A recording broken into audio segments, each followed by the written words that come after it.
And the first kind of just quick reminder I want to go over, we're like 2 weeks into it now, and we're really getting into the throes of agency this week. So I just want to pause here and make sure everybody is in and using Learn Test Pass.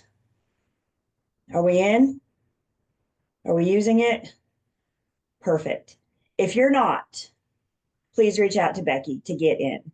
And as you guys are going through each unit, you can, some students like to look at the Learn Test Pass before class. Some like to read the book before class.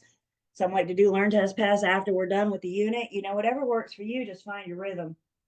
But within each unit, most units, there's like good supplemental material. So for example, when we were in unit 2, we were talking about subdivisions, and somewhere in here is a Q&A brochure. Here it is, a Q&A brochure on subdivisions that comes straight from the North Carolina Real Estate Commission. So the people that gave us this class, the people that are giving you your exam, your state exam, have these supplemental materials. And there's a lot more Q&A brochures than what we have scattered throughout the units for you guys. But the ones that are relevant, the ones that are pertinent to what we're talking about, we've put in Learn Test Pass for you.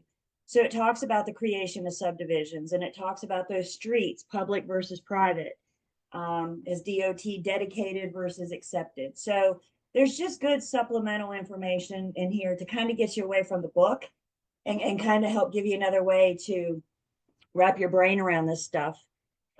The other thing, or another thing I like about Learn Test Pass, I'm looking at the Unit 1 quiz right now, and I went ahead and pulled it up so we didn't have to wait for it to load. But under the Unit 1 quiz, you guys can see this one, for example, has 10 questions. And if I were I'm not even reading this, I'm just going to say, check my answer. And another thing I like so much about Learn Test Pass is once you answer it, it tells you obviously if it's right or wrong, but then it tells you why. And I think the why is way more important than sometimes the actual exam itself. So if you guys get a question wrong, the why is going to help you understand why it's wrong and what you need to do to get it right.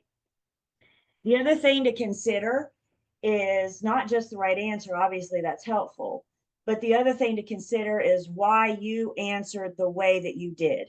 What did something get crossed? Did some information get mixed up? You knew in your heart of hearts that this answer was A, but now we're telling it that that's not the right answer. So what made you say A? Does that make sense? And a lot of times you guys come back to me and you guys say, well, I knew that, I just read it too fast. What's that tell you? Slow down just a little bit. Right now, with that being said, you guys are working towards a clock. You're working against a timer with both of your exams. And when you're doing these exams, I don't want you to set a timer because I want you to focus on why the right answer is right and why you answered wrong. But as you see, as we get going a little bit, I think it's after, yeah, it's after unit 5. There's it's called a part exam. There it is, part 1 exam. So it's like an exam for units 1 through 5, and it doesn't give you the explanations. Like you treat it like a real test. And so for those exams, the part exams, part 1, part 2, and part 3, when we get to them, for those, I suggest treating them like a real test, like sitting down, and treating it as if you were taking your end of class exam that day.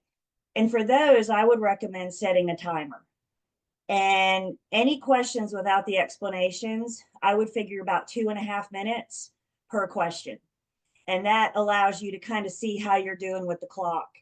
And if you finish and don't do well and you left 2 hours on the table, then you can slow down. If you didn't have enough time, then you need to speed up. So everything we're doing, you guys, I mean, particularly in Learn Test Pass, everything we're doing is preparing you for that exam. So the more exam questions you can do, does it make sense that the best way to prepare for an exam is to take exams, is to take questions? Because it gets you familiar with, not only do I know the material, but also how do some of these test questions read? And sometimes interpreting the test questions is the battle. So I'm a big fan of Learn Test Pass. If you haven't if you haven't noticed, And I hope you guys are utilizing it, taking advantage of it. Again, it was included in your fee, so you know you already paid for it. Remember, Learn Test Pass is who's providing your end of class exam. So taking these quizzes is going to help you better interpret them on your end of class exam, because it's the same author, it's the same people that wrote these questions as your end of class exam. So just don't forget about Learn Test Pass. And again, if you're having any problems in Learn Test Pass, accessing it, or once you're in, just reach out to Becky. She's your go-to for Learn Test Pass, Becky at learntestpass.com. And then the other reminder I have, once we're done with Unit 6, which is not going to be next week, so into the following week, we do have a midterm. So that'll be another good opportunity for you to kind of like a checkpoint to see how you are, see how you're doing. So we'll do that after Unit 6. So we're still a little ways away, and we will talk about that when we get there. Any comments on Learn Test Pass? Anybody have any testimonials on Learn Test Pass you want to share? Questions?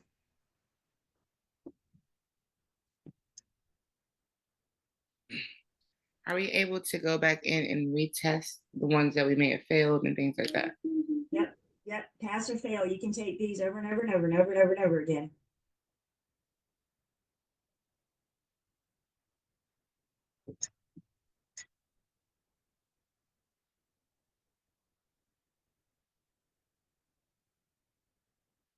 Okay. So back into Unit 3. And where we left each other in Unit 3, we were talking about our agency disclosure.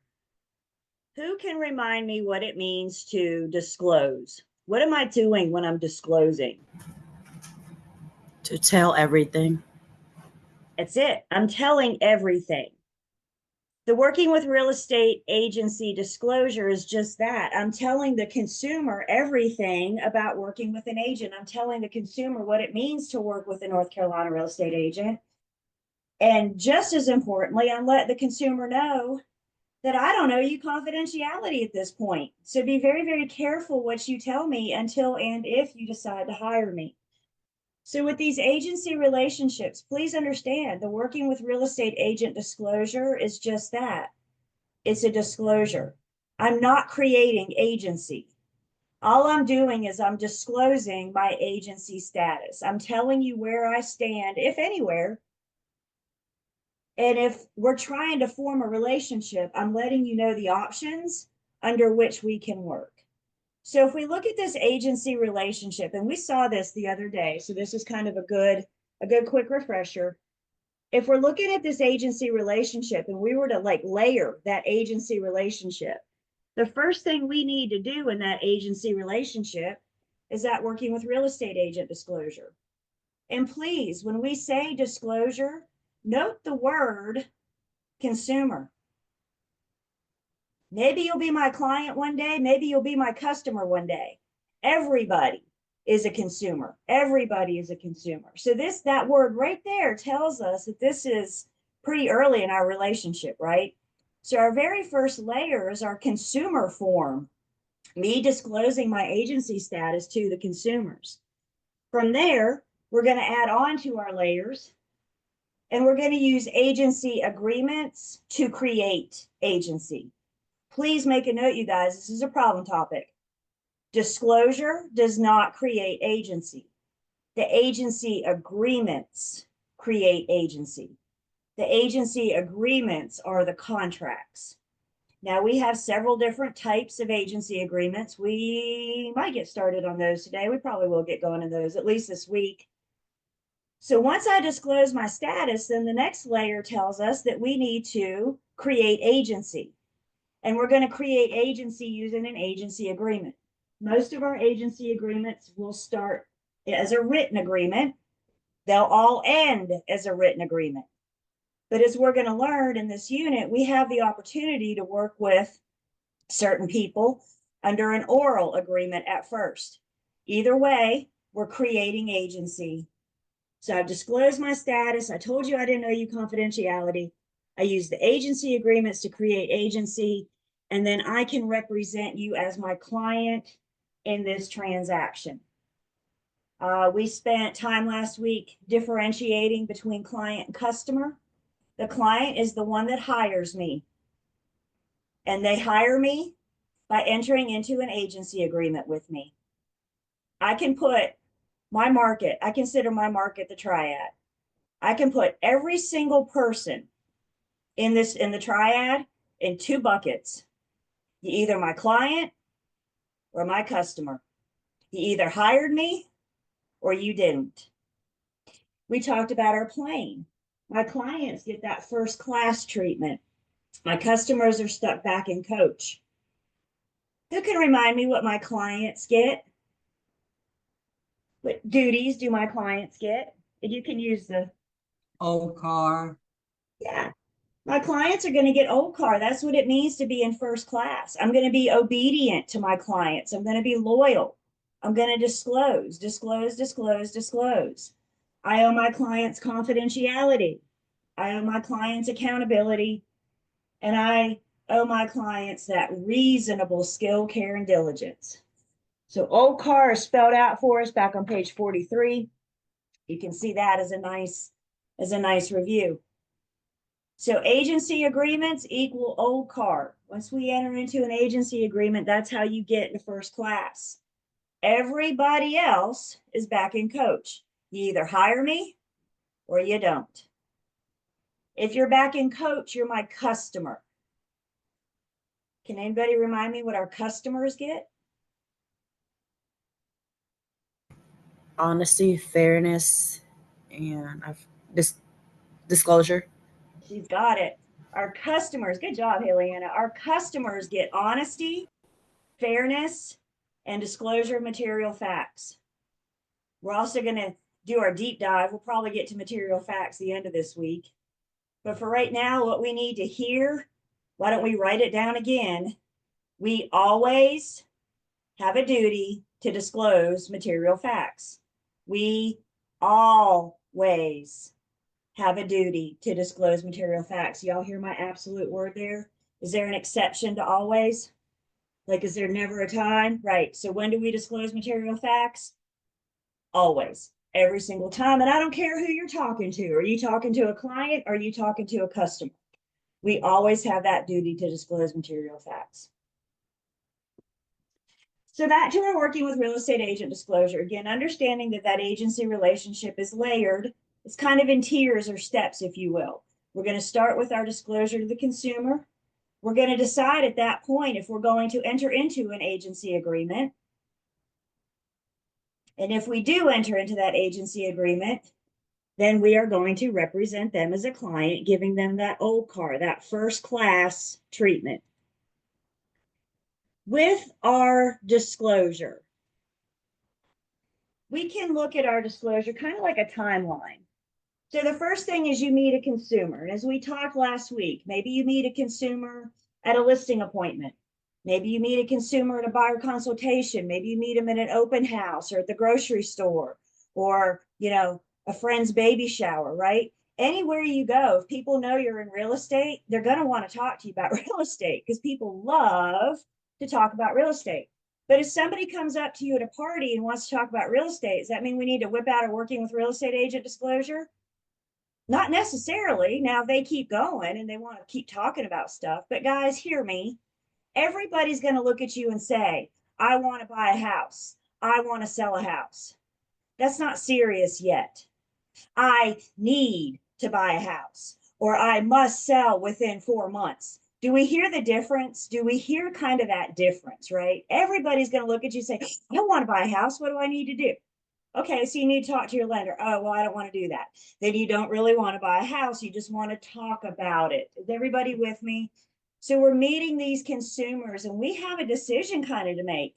Is this person wanting to chit chat? Or are they serious? Do they really want to talk to us about buying or selling? Once we meet that consumer, we need to be on alert for that first substantial contact. First substantial contact is that moment in time when the conversation switches gears from the property, the weather, baseball, whatever, and we start talking about the people. I am not going to start asking the people a bunch of questions. I'm not going to let them volunteer information.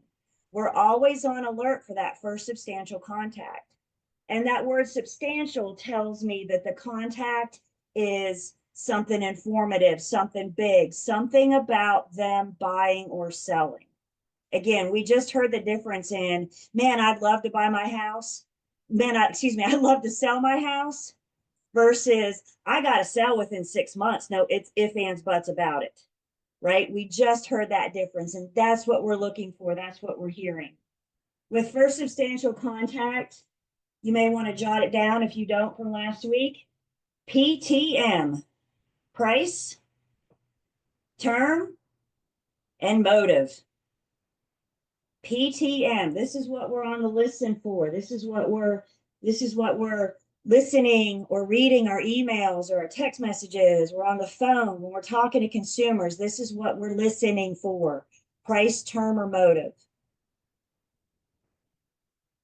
Commission rule says before or at the time of first substantial contact. Again, you may want to make a note. Before or at the time of first substantial contact is when we need to stop and do our working with real estate agent disclosure. Y'all, after first substantial contact is too late. Letting somebody tell you all about their price, term, and motive, and then looking at them and saying, I got to share that with my client. That's not how we treat consumers. That's not honest. That's not fair. So before or at the time of, and at the time of, we're interrupting them. We're saying, please stop talking. I've got to go over this working with real estate agent disclosure, disclosing my agency status, letting you know the different types of agency I'm allowed to practice. My firm is going to tell me what types of agency I can offer. And please, Mr. and Mrs. Consumer, do not share anything confidential with me, because until we decide to go where we're going to go from here, I do not owe you confidentiality. And then the final step in the timeline, once we've done our disclosure, at that point, we need to decide in what capacity we're going to work. Are you going to hire me? Are you going to be my client? Or am I going to put you back in coach and let you be my customer? Don't I need to know that early on so I know how to proceed? I need to know very early where in my plane you are so I know how to proceed. So this is where we left each other on Thursday, and we're going to talk some more about agency disclosure, making sure we're good with this first substantial contact. I have a story I want to share with you guys before we do that. And I heard this at a conference a couple of years ago. The Real Estate Commission does a spring conference every year. And we were at our spring conference, and they shared with us that there was an agent down at the beach somewhere, I don't know where, but down at the coast doing an open house. And one of our commissioners, a daggum commissioner, he and his wife were legitimately interested in buying a house at the beach. So they went open housing one Sunday. And they went into this broker's open house and started having a conversation with this broker. And the conversation switched gears. And the commissioner felt like they were hitting on substantial information. The commissioner felt like the conversation, just the natural progression of the conversation, led to talk about something substantial. And the commissioner asked the broker, is there anything you need to go over with me? And the broker said, nope, we're good. And the commissioner said, nothing we need to disclose? Nuh-uh, all set. And the commissioner said, I don't remember, but he gave her 3 tries. He gave her 3 tries. She's like, nope, ship shape, all set. And after the 3rd try, he said, yeah, let me tell you who I am. Did you think her heart sunk a little bit? Do you think she remembered this discussion pretty quickly? So guys, here's the deal. Remember when we started this class, I told you there's real world and then there's pre-licensing world. And we need to be in pre-licensing world. And pre-licensing world is all about the working with real estate agent disclosure, your exams.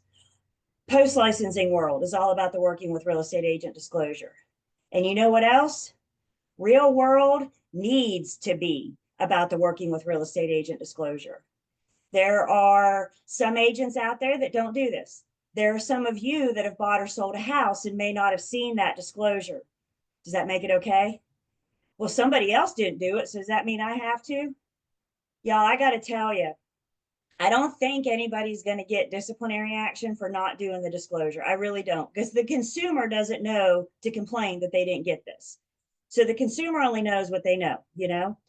It's not the consumer, it's not the complaint that's going to come. It's going to be a complaint about something else. And the commission's going to say, let me review your file. Hey, you know what's missing from your file? Working with real estate agent disclosure.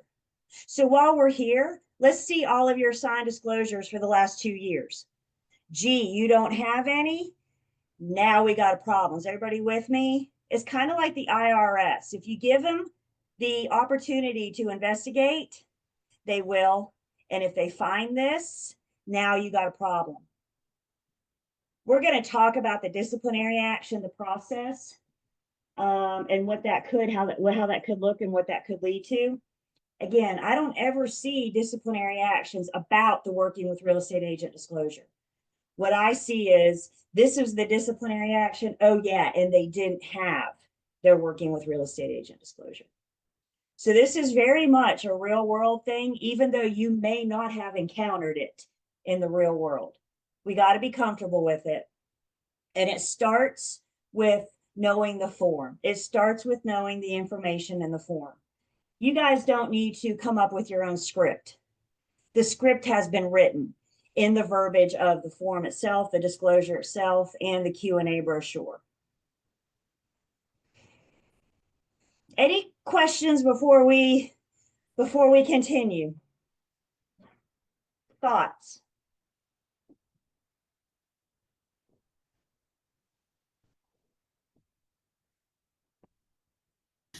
Can you give us like an example how like if and when you go to an open house and how, you know, the like step by step? Yep. And Heliana, we're going to walk through some scenarios. So we're going to kind of do some, what happens if I get an email? What happens if I do an open house? So we're going to walk through some scenarios. The other thing I have to say about the disclosure, you guys, again, you're going to get, it's like your elevator speech. You know what I'm saying? You're going to get good at it. The first couple times you do the disclosure, it's going to be like bumpy and awkward. You're going to be something like, oh, disclosure, you know, and the consumer's going to be like, what? You know, so the first few times you do it, you're not going to be good at it. There it is. I said it. So you get good at it by practicing. You get good at it by going over it with your family, your coworkers. You know, you get good at it by doing it in front of the mirror for yourself, right? You get good at it by doing it. Everybody with me? So the more you do, the better it gets. Don't let those first couple times deter you. And honestly, I think that's what happens. So with the disclosure, again, once we do the disclosure at that point, then we need to decide if we're going to form an agency relationship or not. Once we do the disclosure, we have to decide, are you my client or are you my customer? And that's the point of the disclosure. I need to know early on where you go in my plane. I need to know early on, are you going to get first class old car? Are you going to get coach, honesty, fairness, and disclosure material fact? Never let a consumer assume anything about agency. Could we see where that could go wrong? Y'all, sometimes when people call you, they assume you have their best interest in mind because they want to buy a house. We can't let them assume that. We can't let them go into that thinking that we have that their best interest. We need to have that conversation. Agency is intentionally created. So we ran through kind of some scenarios last week. We're going to see a few again this week. You know, if I'm doing an open house on Sunday, just because I'm doing an open house, you walk in the front door of my open house doesn't mean I'm going to bombard you with the disclosure as soon as you walk in the door. I've had plenty of conversations with people at open houses where we didn't get into their PTM. I didn't ask them a lot of questions and they didn't volunteer. So I've had plenty of people that have been in and out of my open house without doing the working with real estate agent disclosure. But I'm always on alert. And I have these things nearby. I have these disclosures nearby. At an open house, we can't let the buyers, we've got to let them know up front that I represent the seller in this transaction. It's not enough that there's a sign in the front yard, possibly with my name on it. It's not enough that I'm standing at the front door greeting you when you come in. It's not enough. We can't let them assume. We've got to tell them when that conversation switches gear to that PTM, that first substantial contact, don't let them assume. Please stop talking. I represent the seller in this transaction. And talking to me is just like talking to my seller directly. So if there's not something you wouldn't want the seller to know in your negotiations, then don't tell me. People come in and out of open houses all the time. Walking in the front door is not first substantial contact. However, I am on alert. I am on alert for that first substantial contact. So talking about the property, what's the square footage? What school's it in? How big is the lot? What are the taxes? What's the list price? How many bedrooms is it? Talking about the property is not first substantial contact. Again, we can talk about the weather. We can talk about baseball. We can talk about whatever. As long as we're not talking about the people's PTM. And no matter where we are, we keep using the open house as an example because I think that's a great place for it to come up. But no matter where we are, we need to make sure that we're listening. That's a key right there in sales. Make sure that you're listening and making sure that if they get into that PTM, if they get into that price term or motive, we're kind of Mirandizing them. In part, our Miranda rights say anything you say can be held against you.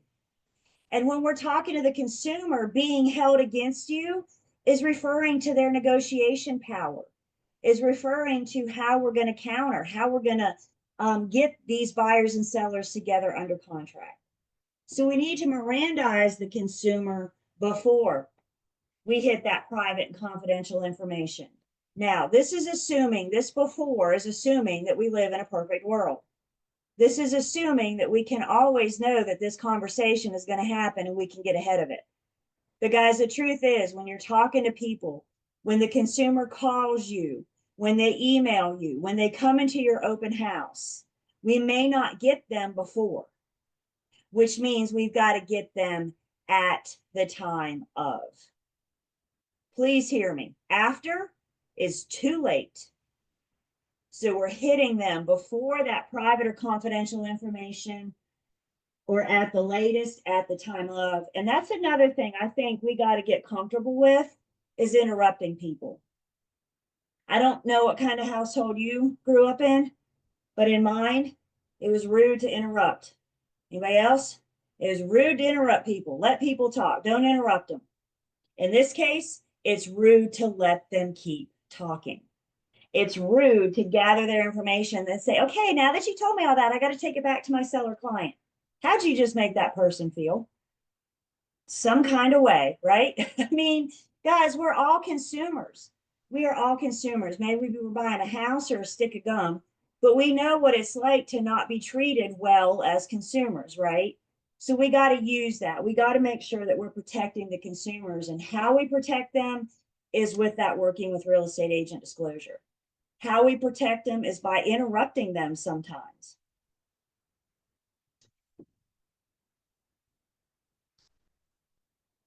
So we looked at our disclosures last week. I got one for the seller, and then we got one for the buyer, depending on who you're talking to. Or let me rephrase that.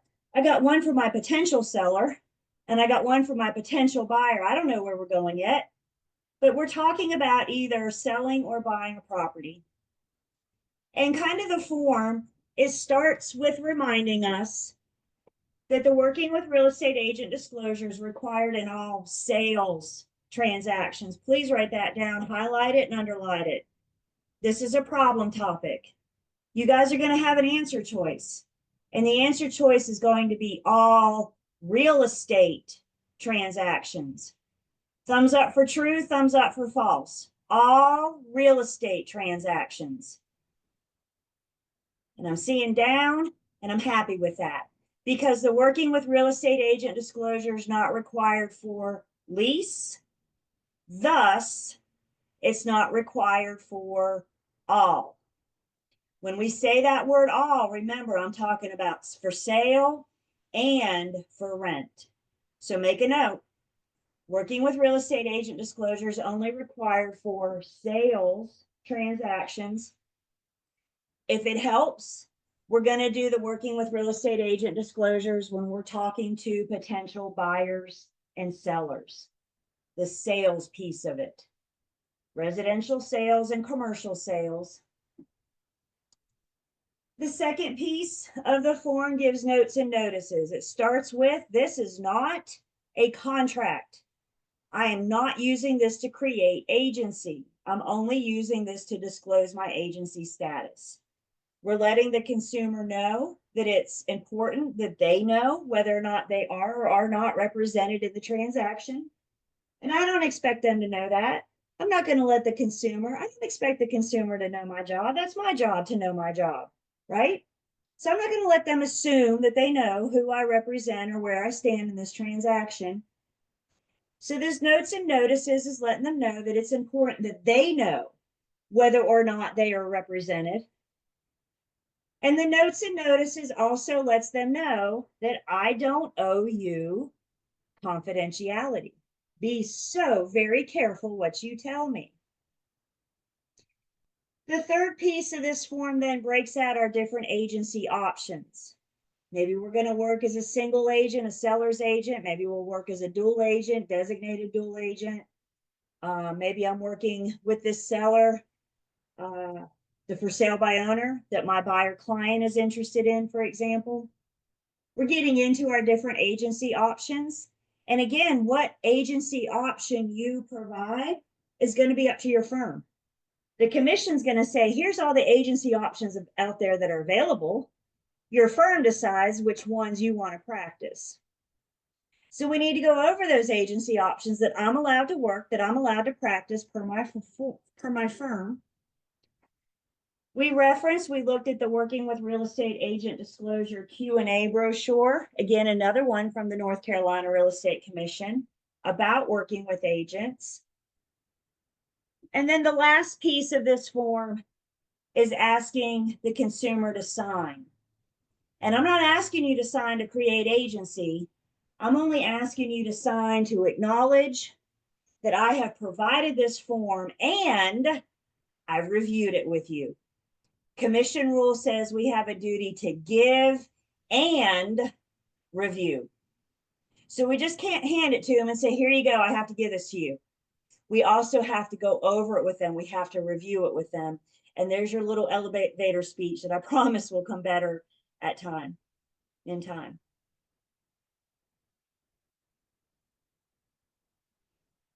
If the consumer refuses to sign, it's a trust issue, and I get it. They just met me. They're on guard. Maybe they've had a poor experience. Maybe they know somebody that has, but for whatever reason, there's trust issues, and I get it. I mean, you just met me. We haven't had a chance yet to prove to you that I do have your best interest, and I won't until we enter into agency. So it's really likely that the consumer may not sign this, in which case we're going to make a note, refuse to sign, jot down their names, date, time, property, location, right? As much information as you can.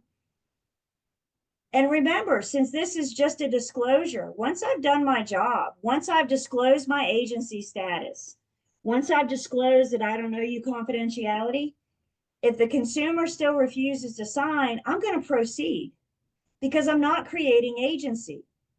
I'm disclosing. So once I've done my job, whether or not they sign or not, then we're going to continue talking. We're going to continue going because I've done my job. I've disclosed my agency status. What if you go through the whole thing, you hand them the Q&A brochure, you review, you do it perfectly. Nobody has done agency disclosure better than you did at that moment. By the way, you'll know that moment when it hits. You know when you've done really, really good. And that consumer says, yep, I sign. And thank you for the Q&A brochure. I'll look at this tonight before bed. You say, awesome, you've done your job. And the consumer says, anyway, as I was saying, I need to buy within 4 or 5 months, and there's a sense of urgency, and here's my price point, right? They keep talking, even though we Mirandize them, even though we warn them. Y'all, once you've done your job, and that's the key, once you've done your job and you disclose and you properly did the disclosure, if they keep talking, get out your pen and your pad and take notes. Because if they bring an offer, remember, you still represent the seller in this transaction. So once we've, and this is the key, once we've done our job, once we've given and reviewed, if they insist on keep talking, I owe it to my client to take notes. Again, don't just say, here you go, and then allow them to keep talking. Is everybody hearing me? Give and review. So we looked at one for the sellers. There's another one for the buyer. Again, similar layout. The only difference is the different agency options. When I'm talking to a potential buyer, we could be talking about a single agent buyer agency, dual agency designated, or I could be working with an unrepresented buyer as a seller subagent. Again, those agency options are coming up. So we've done and reviewed the working with real estate agent disclosure, disclose, discuss, and decide. I like that. What's my job? My job is to disclose, discuss, or review. And once I've done that, then we need to decide how we're going to proceed. I need to decide how I'm going to put you in my plane. Don't just hand them the document. I can't just hand them the document and say, here you go. Once we've done that disclosure, we got to make a decision. We've got to decide. There's a lot of agents, you guys have seen it if you haven't already. There's a lot of agents that have a link to the disclosure in their email signature. Click here to view the working with real estate agent disclosure. And I'm okay with that. I don't have a problem with that, as long as they're not using that as their sole method to get the disclosure to the consumer. Does that make sense? You can have it in your email, but that doesn't negate the give and review. It's there for convenience. It's there so they can say, now that we've talked about it, if you look at my email, you got a link right there that'll take you right to it. Does that make sense? But just having a link in the email, I mean, how many of us actually read email signatures, you know, right? So just having the link there and expecting them to find it and expecting them to know what to do with it isn't enough. Give and review. And if we do decide that I'm going to be your agent, that's when we enter into our agency agreement. May that be in writing or may that be orally. Again, more on that.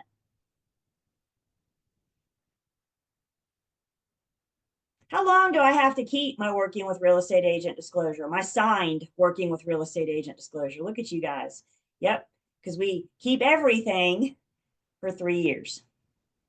I have a folder. My firm uses a program called dotloop, and it's like an e-forms, e-signatures, e-management transaction. Pretty cool. You guys will enjoy it. And I have a folder in my dotloop called WWREA 2025. WWREA 2024, WWREA 2023. I have each year. I have all my signed disclosures, and I'll keep them for a minimum of 3 years. If that consumer goes on to be a client, then I create a loop or a folder just for them, and I can copy my WWREA from my folder to my transaction folder. So I've already got it. I can just transfer it from one to the other, but I keep them all. And again, you guys, where this comes up, you get one complaint filed against you. The commission investigates, you don't have it. The commission says, let me see all of your disclosures for the last 3 years. And you say, the only ones I have are the ones that I closed, the ones that I did a transaction. Let me tell y'all something. Even the best salesperson in the world doesn't have 100% conversion, meaning you're not going to represent everybody you meet, meaning you're going to have more disclosures than you do closings. Does that make sense? You're going to have more disclosures than you do transactions. And if you say, the only disclosures I have are the ones that I've closed, the commission is going to acknowledge you're a really good salesperson, but you're not that good. You're not that good for 100% conversion because nobody is. Everybody with me? That's just the nature of sales. Everybody's a potential sale, but that doesn't mean everybody you meet is going to close. So the form is used, it's a consumer receipt. Consumers are required, they're not required to sign. I'm going to ask them to sign, but I can't make them do anything. I can't force the pen in their hand and say, you will sign this. I'm going to ask them. And if they say no, then I'm going to make a note, refuse to sign, and I'm going to keep going. Okay, anyway, so we were talking about this property, or you were talking about buying or selling, whatever the conversation was before I interrupted them. Even if they refuse to sign, we're going to continue. We're going to proceed because I'm not creating agency. Yes, I'm going to show you my listing. Yes, I'm going to talk to you as a buyer. Yes, I'm going to do everything. Even if you don't sign the disclosure, I'm not creating agency. And when they're not signing, all they're not signing is acknowledgement of receipt. And then we keep everything for 3 years.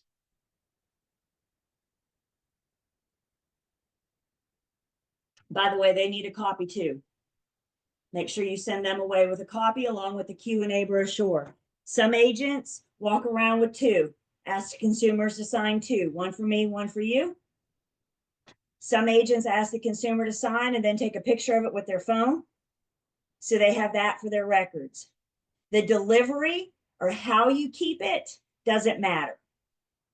You just got to have a copy of it, whether it's the actual document itself or if it's a JPEG, it doesn't matter. We just got to make sure that they get one and we get one once they do sign it.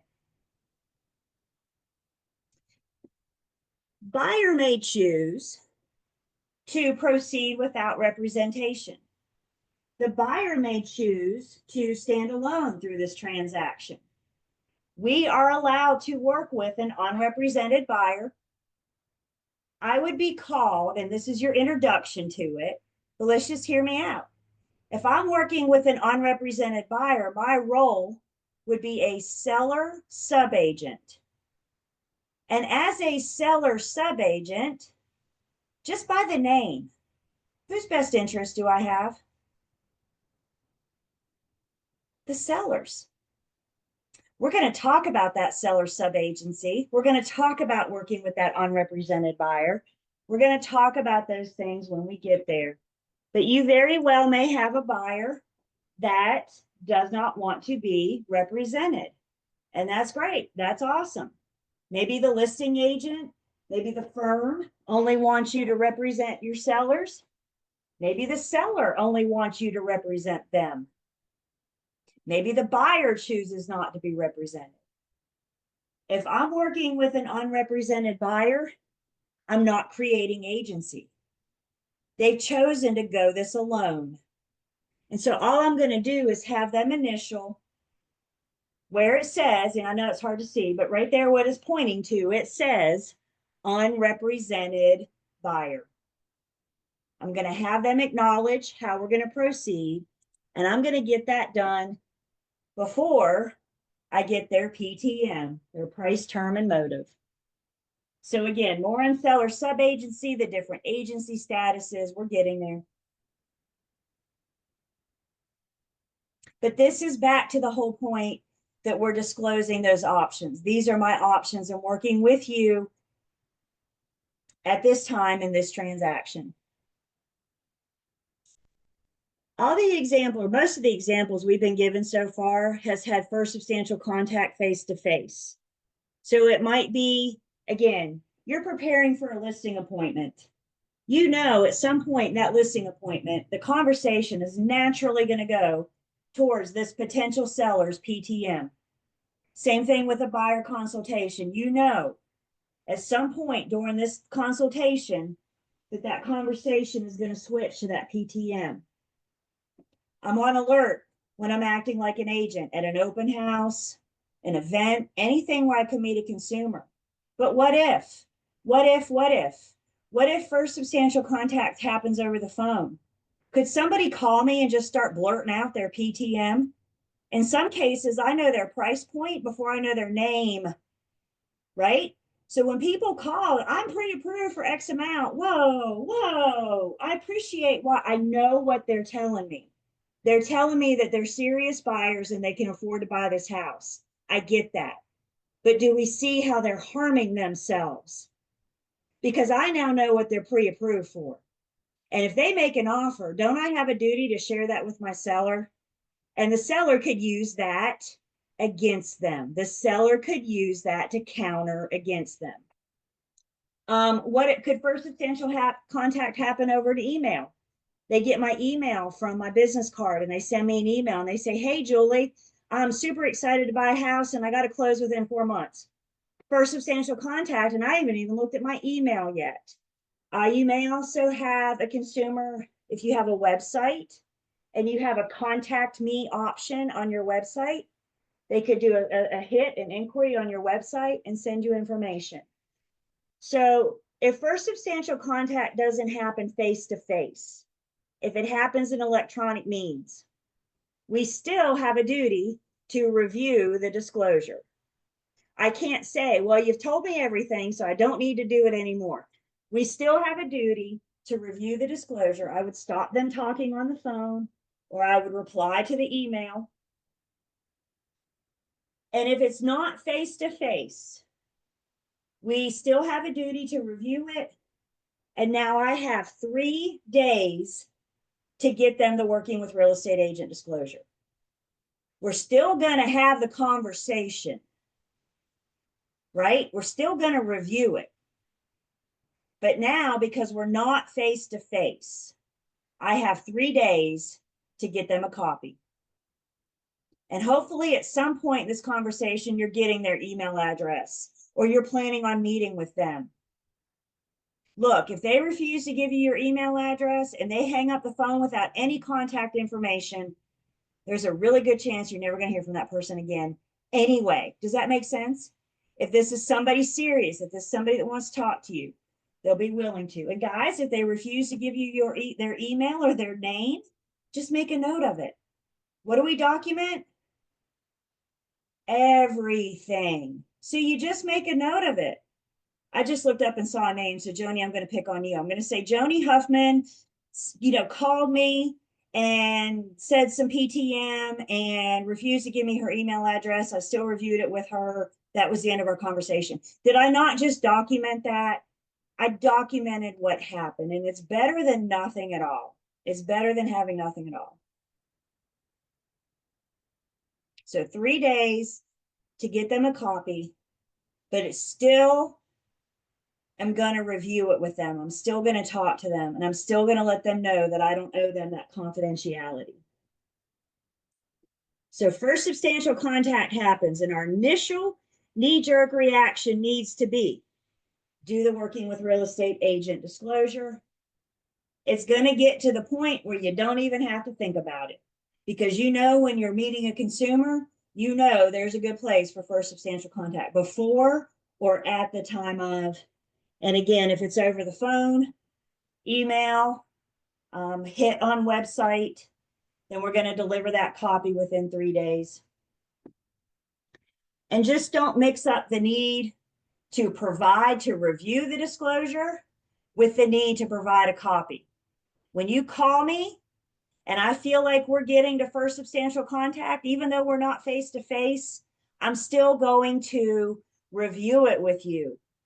I'm still going to have the discussion. I'm still going to disclose my agency status.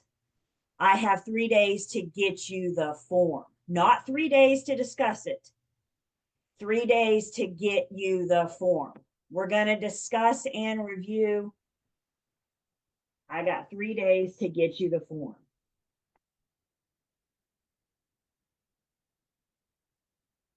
I love that.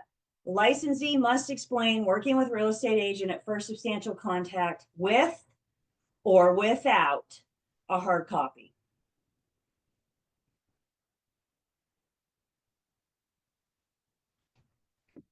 So I got a yes, no question for you guys, and you can shake your heads. Everybody, let's have everybody shake your head. Yes or no? Is it required in all real estate transactions?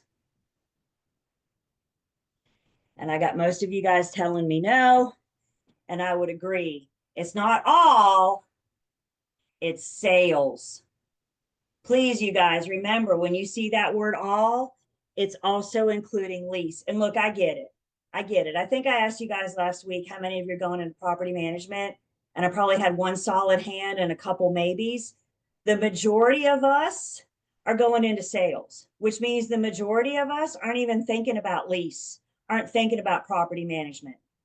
I need all of us to think about leases to get you through these exams. No matter what avenue you're going, we got to think about it to get it through. So when they say all real estate transactions, that is not your answer choice because it's sales, not lease. It's not all. Is everybody with me? Again, I think I mentioned this, but it's worth saying again. This is a problem topic. So I want to make sure I'm on a mission to end this as a problem topic. No more. It's all sales transactions. Questions, comments?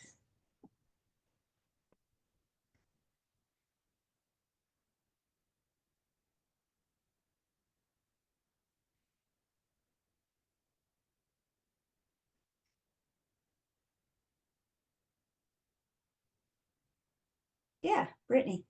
Good morning. All right, I just want to confirm. So on state testing, if the question reads this way, required in all real estate transaction, your answer's no. Correct. Okay. So Because they it's do, not all, right. it's just sales. Okay. Now, what if it says all sales transactions? Right. So then your answer's yes. Now we're good. Okay. Remember, and look, if you haven't done these practice questions yet, if you haven't started on these practice questions and Learn Test Pass, this may not mean anything to you yet, but you guys don't have to do many practice questions to learn that every single word means something. If I could word that differently, one word can change the whole meaning of the question. One word can change the whole meaning of the answer. So another good plug to get going on those Learn Test Pass questions. So you can start interpreting these questions. You can start deciphering through these. Does that make sense? I know you guys know this. I sit down and have conversations with you, and I know you know the material. But the second challenge is converting what you know into these daggum test questions. And that's why I want you guys starting to practice now. So there's another shameless plug for Learn Test Pass. Hey, Leanna, was that you I just saw?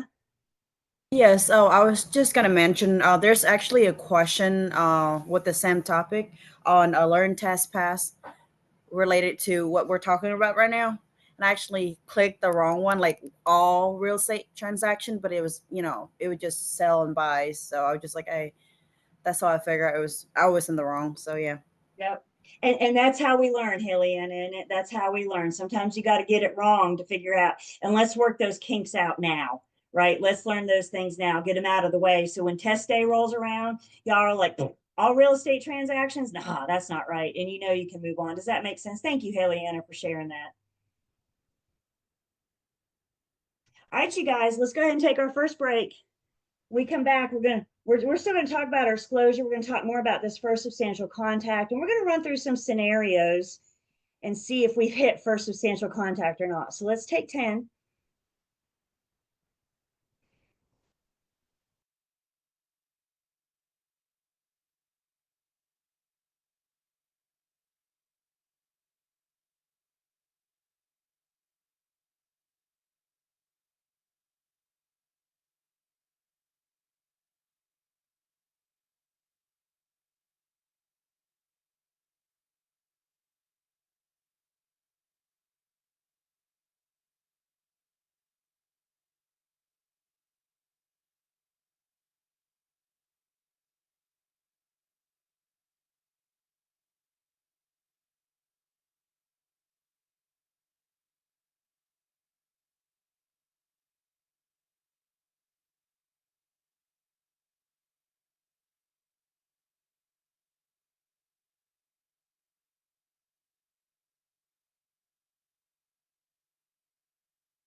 Cameras are on.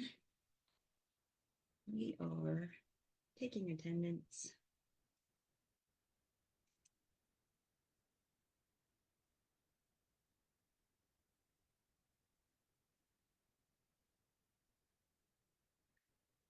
So with a little bit more with this idea of when we disclose our status, and I will say again, here are my absolute words, most of the time, it's for substantial contact. All good rules have an exception, yes? And this is another one of those good rules with a good exception. So is it always for substantial contact? That word always tells us, not always. I do have one exception. It's most of the time. We've already discussed you're a listing agent or a broker meeting a consumer for the first time. When are we going to disclose that agency status? At or before or at the time of first substantial contact. So you're been hired as a listing agent. This is back to our scenario that you're doing an open house, for example, or maybe somebody calls you off of your yard sign. You know, that's the whole beauty of having listings, right? You got your phone number out there for the world to call you, your name, so people can contact you, and hopefully you can create an agency relationship. Maybe you're a broker, maybe you're getting ready for that listing appointment or that buyer consultation. We want to make sure that we hit that at first substantial contact. Thank you. At first substantial contact. So I got your curiosity piqued. When is it not first substantial contact? The exception, if you will, to the exception to this rule. If you've already been hired as a buyer's agent, you are out there acting on behalf of a buyer. So we make sure we're all good with that. You've been hired as a buyer's agent and you're acting on behalf of your buyer. I'm not going to disclose my agency status at first substantial contact. Once you've been hired as a buyer's agent, I have a duty to disclose my status of being a buyer's agent at initial contact. So let's talk about the difference between first substantial and initial. First substantial, we said when we're getting into, let's rattle it all off together. What's PTM? When we're getting into price, term, or motive. Initial contact is, hi, my name is Julie, and I'm working with a buyer, or I'm representing a buyer that's interested in your listing. You've been hired as a buyer's agent, and you are representing your buyer. I have a duty to disclose the fact that I represent the buyer at initial contact. I'm working with a buyer, and a buyer wants to see, they call me and say, something just hit the market and I really want to go see it this afternoon. And I say, awesome, let's go see it this afternoon. And they say, before we go see it though, I have a couple questions. Can you get some answers for me? I say, well, I'll certainly try. That's what they hired me for, right? I'll certainly try. So I'm going to, on behalf of my buyer, I'm going to reach out to the listing agent or the seller. And I'm going to reach out and I'm going to say, hi, my name is Julie Campbell, and I'm working with a buyer that's interested in your listing on 123 Main Street, and they have some questions. When did I tell them what my status was? The reason, the role I'm playing when I call? It was initially. I didn't wait for this PTM. I didn't wait for this conversation to switch gears. I stated my name, and then I told them my role. And the only reason I didn't tell them my role first is because that's weird. I'm a buyer's agent. They call me Julie Campbell, right? That's not really how they, that's not really how they talk. So get your name out. It's okay. But then we've got to disclose. Guys, think about it. If I'm representing a buyer and I'm contacting the listing firm or the seller on my buyer's behalf, don't they have a right to know that I'm on the opposite team out the gate? I'm calling as a representative of a player from the other team, the player from the other side. And that's when we're going to disclose it, is at initial. This only applies, that initial contact only applies once you have been hired, once you are acting as a buyer's agent. Now, I do have this to say. I have mentioned the listing agent. I'm not going to do working with real estate agent disclosure with another agent, whatever. They have the form, they know, they know what's up. All I'm talking about here is disclosing my agency status. So when I call that other agent and say, I'm working with a buyer, that other agent knows I'm not doing working with real estate agent disclosure with them, but they know why I'm calling. They know I'm calling on behalf of my buyer client. Let's see. What if you are the buyer and agent and starting the seller? Do you still need to disclose? When in doubt, disclose. When in doubt, disclose. So I think I told you guys my husband and I bought this house 2020, and I got to wear two hats. I got to be a buyer and I got to be a buyer's agent. And the first contact we had with the listing agent was when I presented our offer. And I presented our offer and said, here's our offer. We look forward to your response. By the way, I'm also a licensed agent. Was that necessary? I don't know. Did it hurt anything? Absolutely not. And that listing agent knew from the get-go that I was wearing two hats. You're going to see my name on the offer in two different places. Once is the buyer and once is the buyer's agent. But yes, I disclosed that status at initial contact. So that kind of brings up another good point.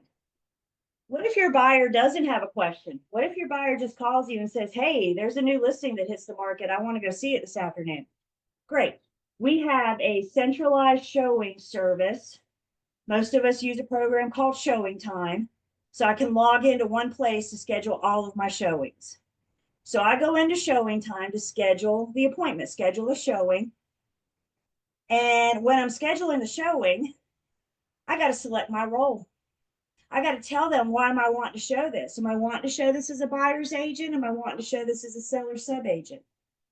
And when I select buyer's agent, the listing agent and the seller get a notice from Showing Time that says something along the lines of, Julie Campbell, comma, buyer's agent, comma, wants to show your property this afternoon at 2:00. Did they just disclose why I'm showing the property? Did they just disclose my status? Because I checked the right box. So what we just heard from that is we got to check the right box, right? We got to make sure that we're checking the box, we're disclosing that agency status. And also, when we get to Unit 8, we're going to look at our most frequently used sales contract. And in the sales contract, it also gives the brokers the opportunity to disclose their role. So if we haven't disclosed our role by the time we're presenting the offer, then the offer presents it for us. The offer discloses our roles for us. So that's kind of handy. I like that feature. More on that when we get to Unit 8. Questions on this difference between first substantial contact and initial contact, and when we do what?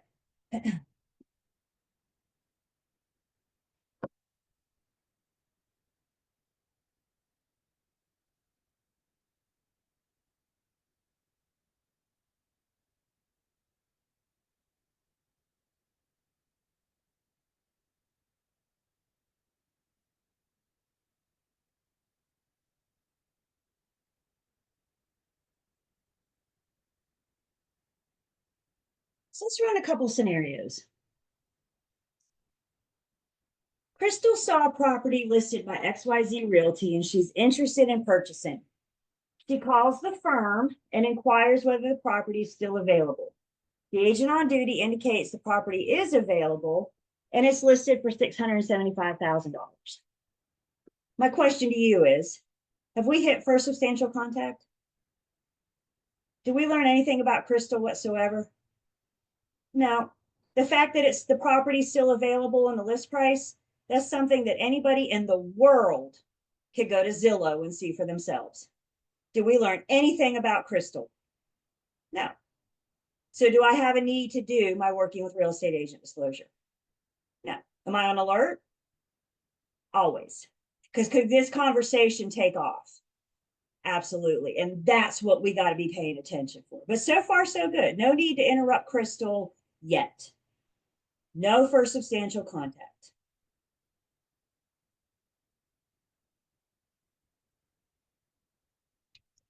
Crystal told me what her pre-approval amount was. What if she says I'm pre-approved for 700? What's this home for? Have we just learned something about her? Because think about it. I don't know what she's willing to pay, but I know how much the bank is willing to lend her. Is that something that could affect her negotiations? So now she brings an offer for 675 or whatever. I tell my seller, I know for a fact she's pre-approved for 700, right? You guys see, that's what we're saying is information that I have to take to my seller.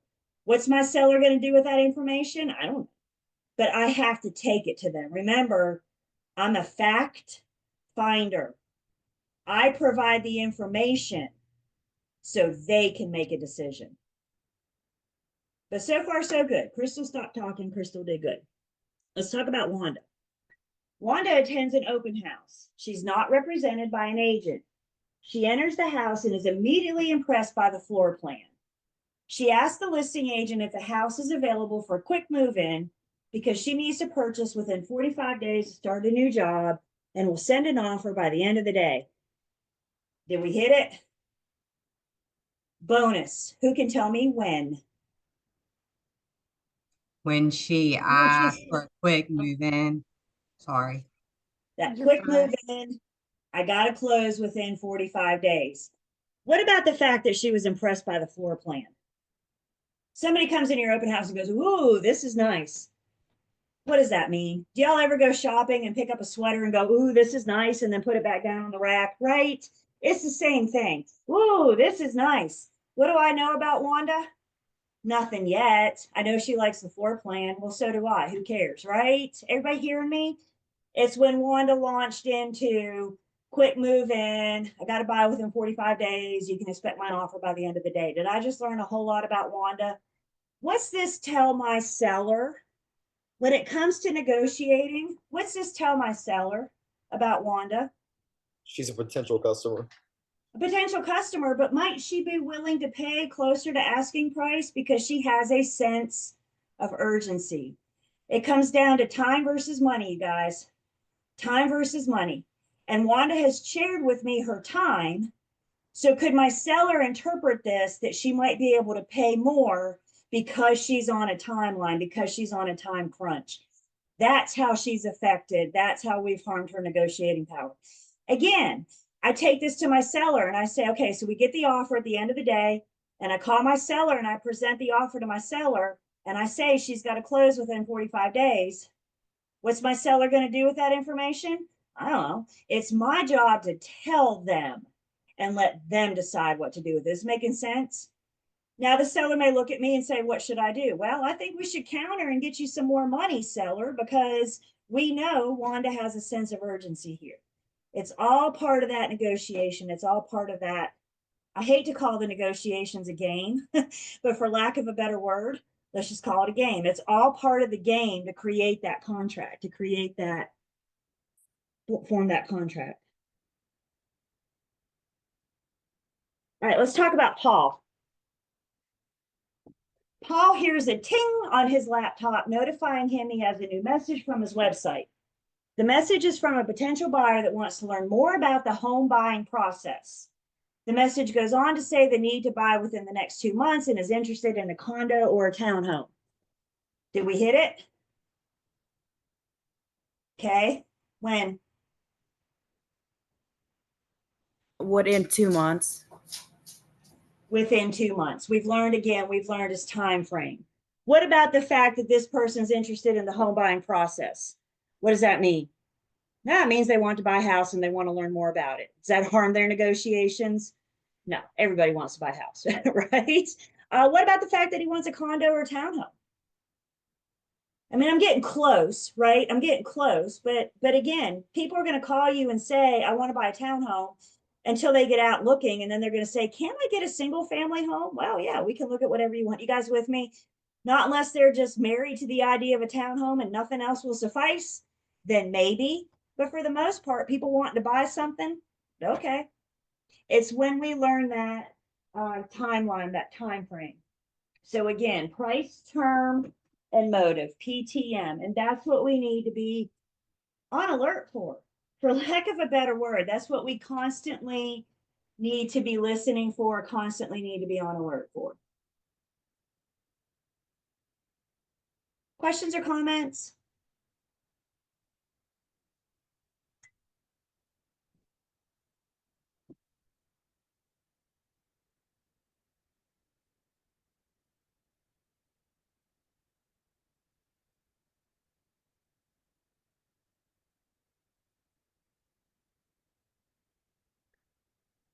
When must a seller's agent disclose agency to a prospective buyer?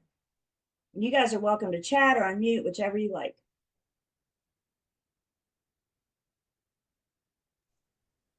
First substantial. First substantial contact. You've been acting as a seller's agent. You're out there representing the seller and you meet a prospective buyer for this listing. When do I have to disclose my status? This is our open house scenario. We're going to do this at first substantial contact. What is the latest point for a listing agent to disclose working with real estate agent to a prospective buyer?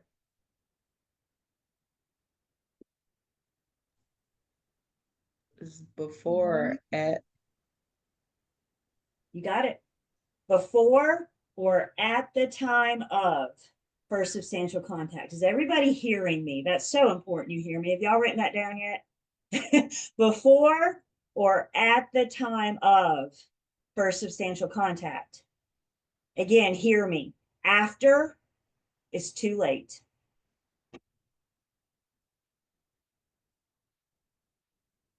All right, everybody shake your head, yes or no. Is working with real estate agent required in all real estate transactions? You guys got it. It's only required with sales. Tricky, tricky, tricky. Every single word means something. So again, back to where we started with Learn, Test, Pass. A lot of times you guys come back to me and say, I knew that, I just read it too fast. And what you're telling me is, I know you know the information, but you missed that one word that changed the meaning of the whole thing. Questions on our working with real estate agent disclosure.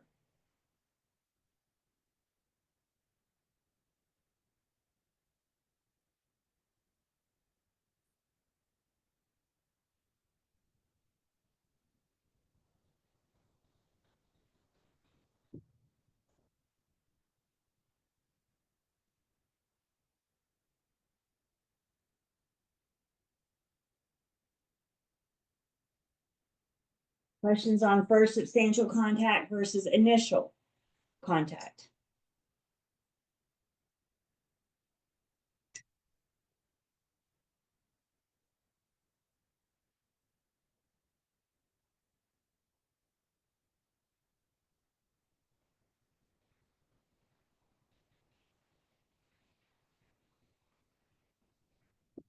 All right, onward we go. So in this next section, we're going to get into our different agency options. So we're going to talk about single agency, we're going to talk about dual agency, and we're going to talk about the difference between the two. And once we define dual agency, we're going to take that a step further, and we're going to talk about something called designated dual agency. And again, the difference between the two. We're going to talk about the authorization for dual agency. We got to get consent by the parties to act as a dual agent. So this whole section is on those different agency options that we briefly met in talking about our working with real estate agent disclosure. So we've done our disclosure, and now it's time to possibly create agency. And how I proceed after I've done my disclosure is going to be up to my firm's policy. My firm's policy will tell me the different types of agency that the firm offers. So first off, as discussed, you guys, most of us are going to affiliate with a firm. You're going to be part of a firm, which means agency, the agency relationship is between the client and the firm. We've briefly mentioned a sole practitioner. We're going to talk a little bit more about that at the very end. But if you're a sole practitioner, how many are there? How many of you are there? Soul tells us just one. You might be the firm. If you're a sole practitioner, you might be the firm. Julie Campbell Real Estate, for example. When I enter into a relationship with a buyer or seller, then we've created agency. So either way, we're entering into with the firm, but understand it could impact the type of agency that can be practiced. If you're a sole practitioner, you're limited to the types of agency you can choose from. And again, just because you're a brokerage firm doesn't mean you have to offer all of the types of agency. All firms are different. All firms are created differently, and they can choose how they want to operate within the parameters of the commission rules, within the commission's guidelines. The commission throws all these options out there and says, you choose how you want to handle your firm. And that's what makes us different. And I like that. I like that we're all different. So that sole practitioner, you're going to be practicing exclusive agency, also known as single agency, because you're a one-man firm. You're one person in the whole firm. So you're going to either be practicing exclusive. You could act as an exclusive agent. You could be a dual agent. But as a sole practitioner, you cannot be a designated dual agent. And again, we'll talk about each of these. And we'll learn why you can't be a designated dual agent when you're a one-man firm, a one-person firm. The other thing about a sole practitioner, because you are the firm, if the individual agent passes away, the firm dies with them. And if the broker passes away, the firm dies, and that will terminate our agency relationship, our agency agreement.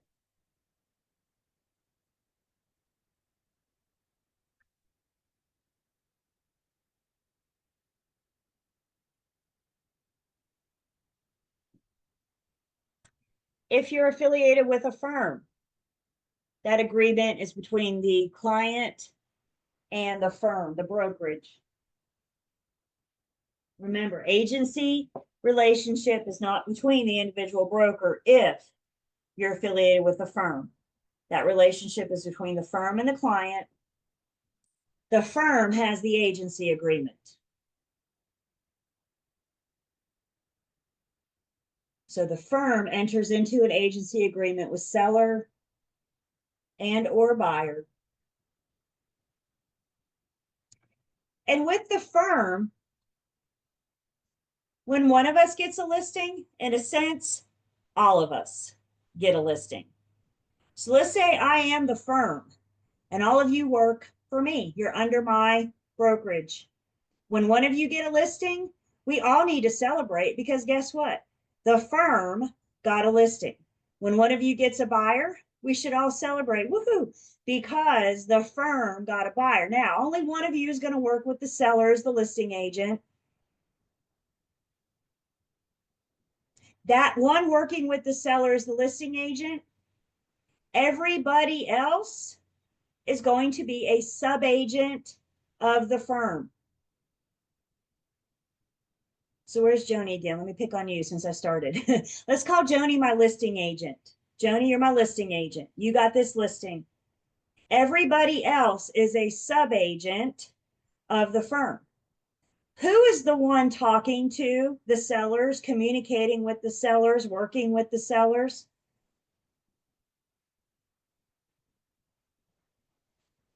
It's Joni, right? I see you guys looking for her. It's Joni. There she is. Joni is my listing agent. Joni is the one communicating with the seller. But remember, the seller entered into an agency agreement with the firm. So don't all of us by default owe Joni seller's old car? Because that relationship isn't between Joni and the seller, is it? It's between the seller and the firm. Can Joni boss you guys around? Can she make you make her copies and do her open house on Sunday? Can Joni make you guys do things? But you're sub-agents. Joni, I'm sorry. You can't make them do anything. You can't make them do your legwork. You can't, I know, right? You can't make them do, even though they're sub-agents, it's about the duties that we owe. That word sub, that prefix sub is under. So when we're talking about sub-agents, it's tiered. You got the firm, you got Joni, and then you got everybody else underneath as sub-agents. What if Joni leaves? Joni has the nerve to go to another firm. Can Joni take that list? She'll be back, don't worry. Can Joni take that listing with her? Nah, because whose listing is it? It's mine. It's not Joni's. Could I release it? Could I allow her to? Yeah, but that is my decision. That is the firm's decision. So Joni leaves and I don't let her take it with her. So I transfer that listing to another one of you. Somebody else will become the listing agent. The show's going to go on. What if your listing agent, what if their license goes inactive or expired? Or what if your listing agent passes away? Does that affect the relationship? Does that affect the agency agreement? No. The show goes on because the relationship is with the firm.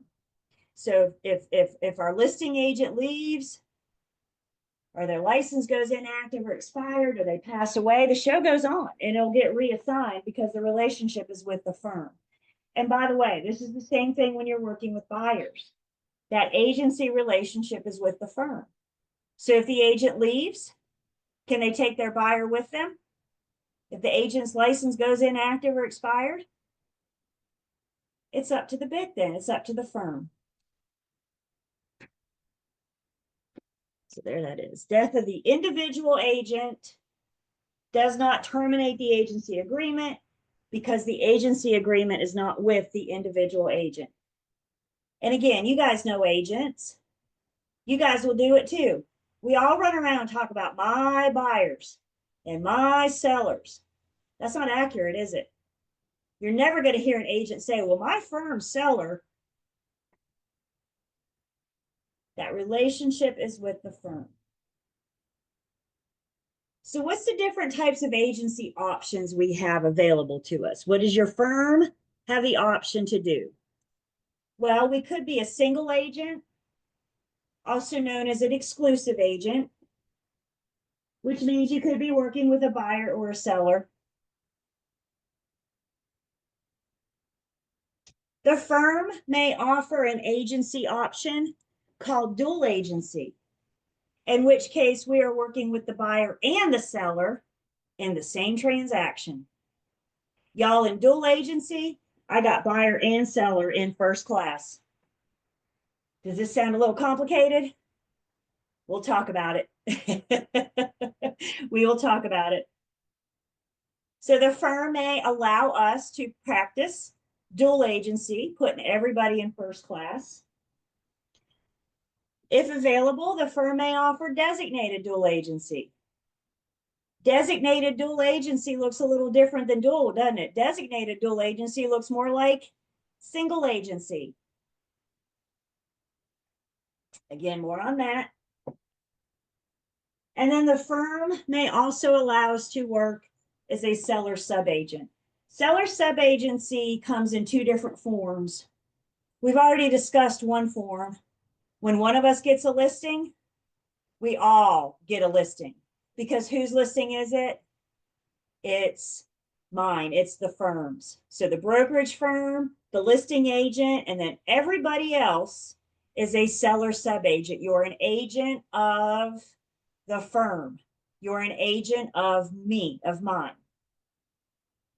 So let's break these down. And again, understand some firms, all firms are set up differently. Some firms may choose to offer all of these options.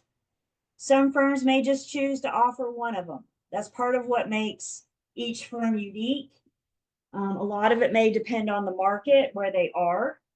I think in your more populated markets like Triad, Triangle, Charlotte, you're going to see firms offering all options.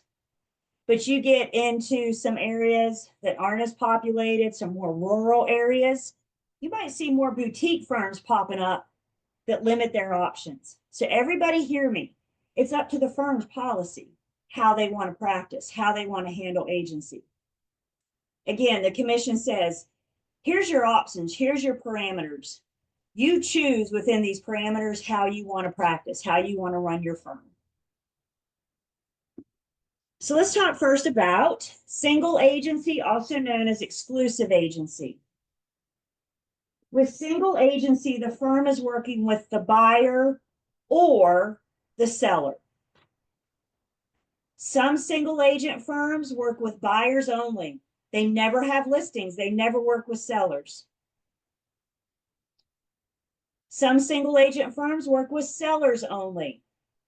Their only business are seller clients. They don't represent buyers.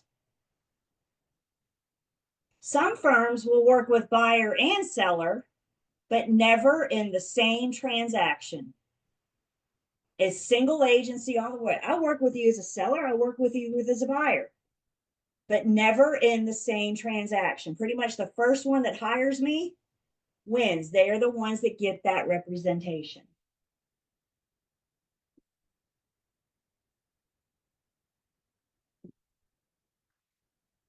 Highlight and underline this word exclusive.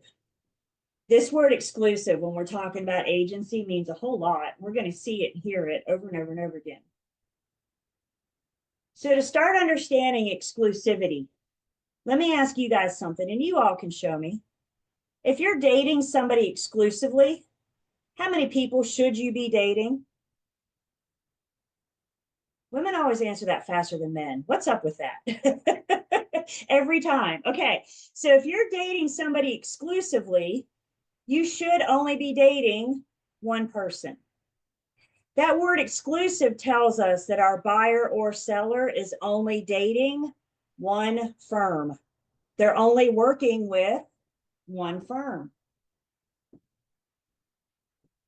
It's an exclusive relationship.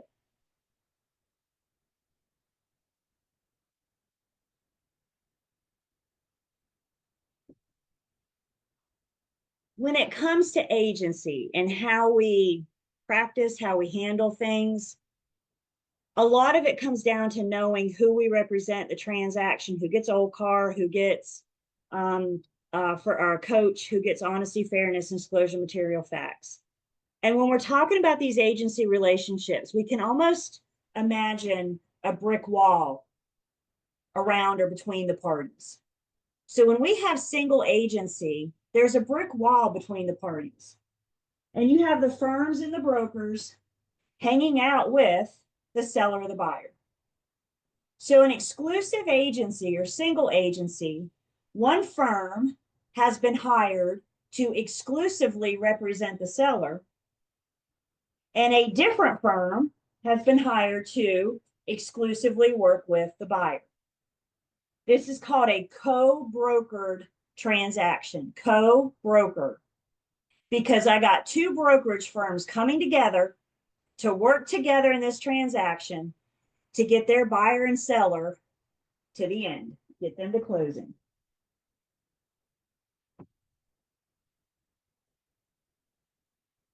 Understand too, with exclusive agency, what we're really saying is that the firm only represents one party. So it might be, if we're representing the buyer, it could be that the seller is unrepresented. They're for sale by owner, which means they don't have that representation, but our firm is only representing the buyer. We're only representing one party. And again, you could have a situation where we are going to represent the seller, and maybe the buyer doesn't have representation. Maybe they're choosing to go it alone. But again, with single agency, we're saying that the firm only represents one of the parties.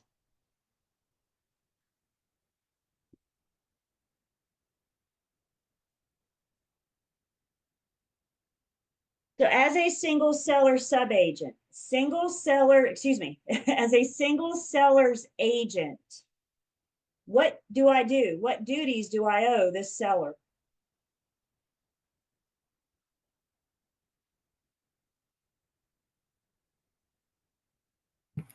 Old car. I owe them Old Car all the way because they hired me. All you got to do to hire me is enter into an agency agreement. Once you do that, it is Old Car all the way. So as a single seller's agent, I'm giving you Old Car. I'm also going to be your advocate. If I'm your advocate, it means I got your best interest. Everything I do is because it's in your best interest. Advocacy allows me to offer advice. Advocacy allows me to walk you through the transaction hand in hand. If you have questions, ask me. Don't know what to do next? Ask me. As a single seller's agent, I'm going to advocate for my client. I'm going to do what's in their best interest. And I'm going to give them some advice. Do they have to do what I tell them to? No, that's why it's called advice, right? Sellers are going to look at you and say, what can you do to make me more money?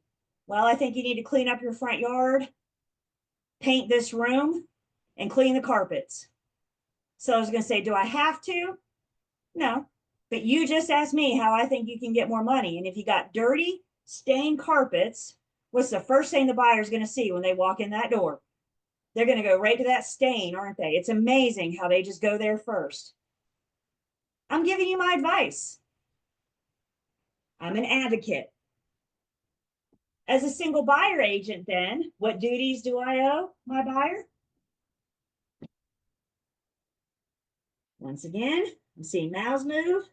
Once again, as a single buyer's agent, you're getting Old Car, you're getting first class treatment. And as a single buyer's agent, I got your back. I'm going to be an advocate for you. I'm going to do whatever is in your best interest.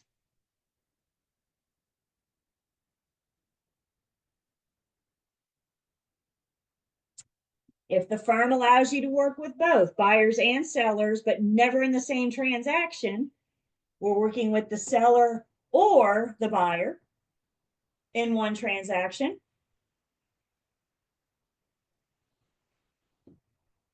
Guess what duties they get? They're going to get Old Car, and oh yes, they're going to get that advocacy. With single agency, whether you're working with the seller or the buyer, it's Old Car all the way, and I'm going to be your advocate. Co-brokered transactions. Co-brokered meaning we have two firms coming together to assist their client through this transaction.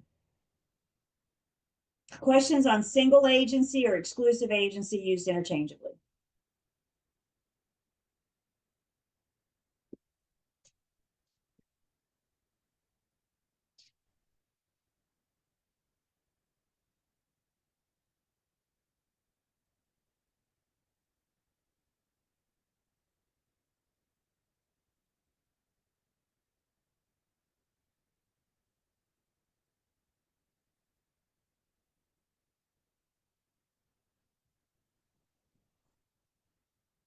In some cases, single agency can evolve into something called dual agency.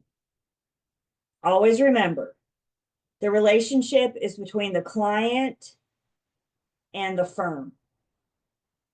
Dual agency is all about the firm. Write that down for me. Dual agency is about the firm. Dual agency is a type of agency that allows brokers, a broker within the firm, to work with both buyer and seller in the same transaction. By same transaction, I'm saying the same property. The seller is selling 123 Main Street, and your buyer client is interested in purchasing 123 Main Street. Right? So when we say transaction, we're talking about two parties interested in the same property. Do we see a conflict of interest? Before I go any further, do we see a conflict of interest? I mean, there's only so much room in first class, right? We just crowded it pretty good, didn't we? Because you have nobody in the back of your plane at this point. You have everybody up front with first class. So with dual agency, the same firm is working with the buyer and the seller in the same transaction. Either the buyer wants to see a property that the firm has listed. Let me rephrase that. The buyer client wants to see a property that the firm has listed. Or maybe you've been working with this buyer client for weeks, and then all of a sudden the firm gets a new listing. I got two parties interested in the same transaction. The most simplest breakdown of dual agency I can offer you. Everybody ready? Is your pen in your hand? Dual agency is one firm, one transaction, two clients. I'm going to say that again. Dual agency is one firm, one transaction, two clients.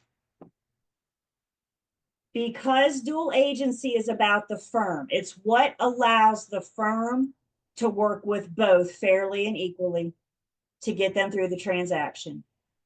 And because dual agency is about the firm, you could have one broker working with both parties. You could have two brokers, one working with the seller, one working with the buyer. But that doesn't matter because dual agency is about the firm. It's all about the firm. It's not what's best for the clients. We're going to see why in just a second. Yeah, I just said that out loud. Dual agency is not what's best for the clients. Dual agency doesn't do much more for the brokers. Dual agency allows the firm to assist two clients through the transaction. One firm, one transaction, two clients. Maybe it's one broker working with both. Maybe it's two, one working with the seller, one working with the buyer. In dual agency, there's no wall because in dual agency, we are all under the same firm. There's no wall. There's nothing separating the buyer and the seller because we're all with the same firm.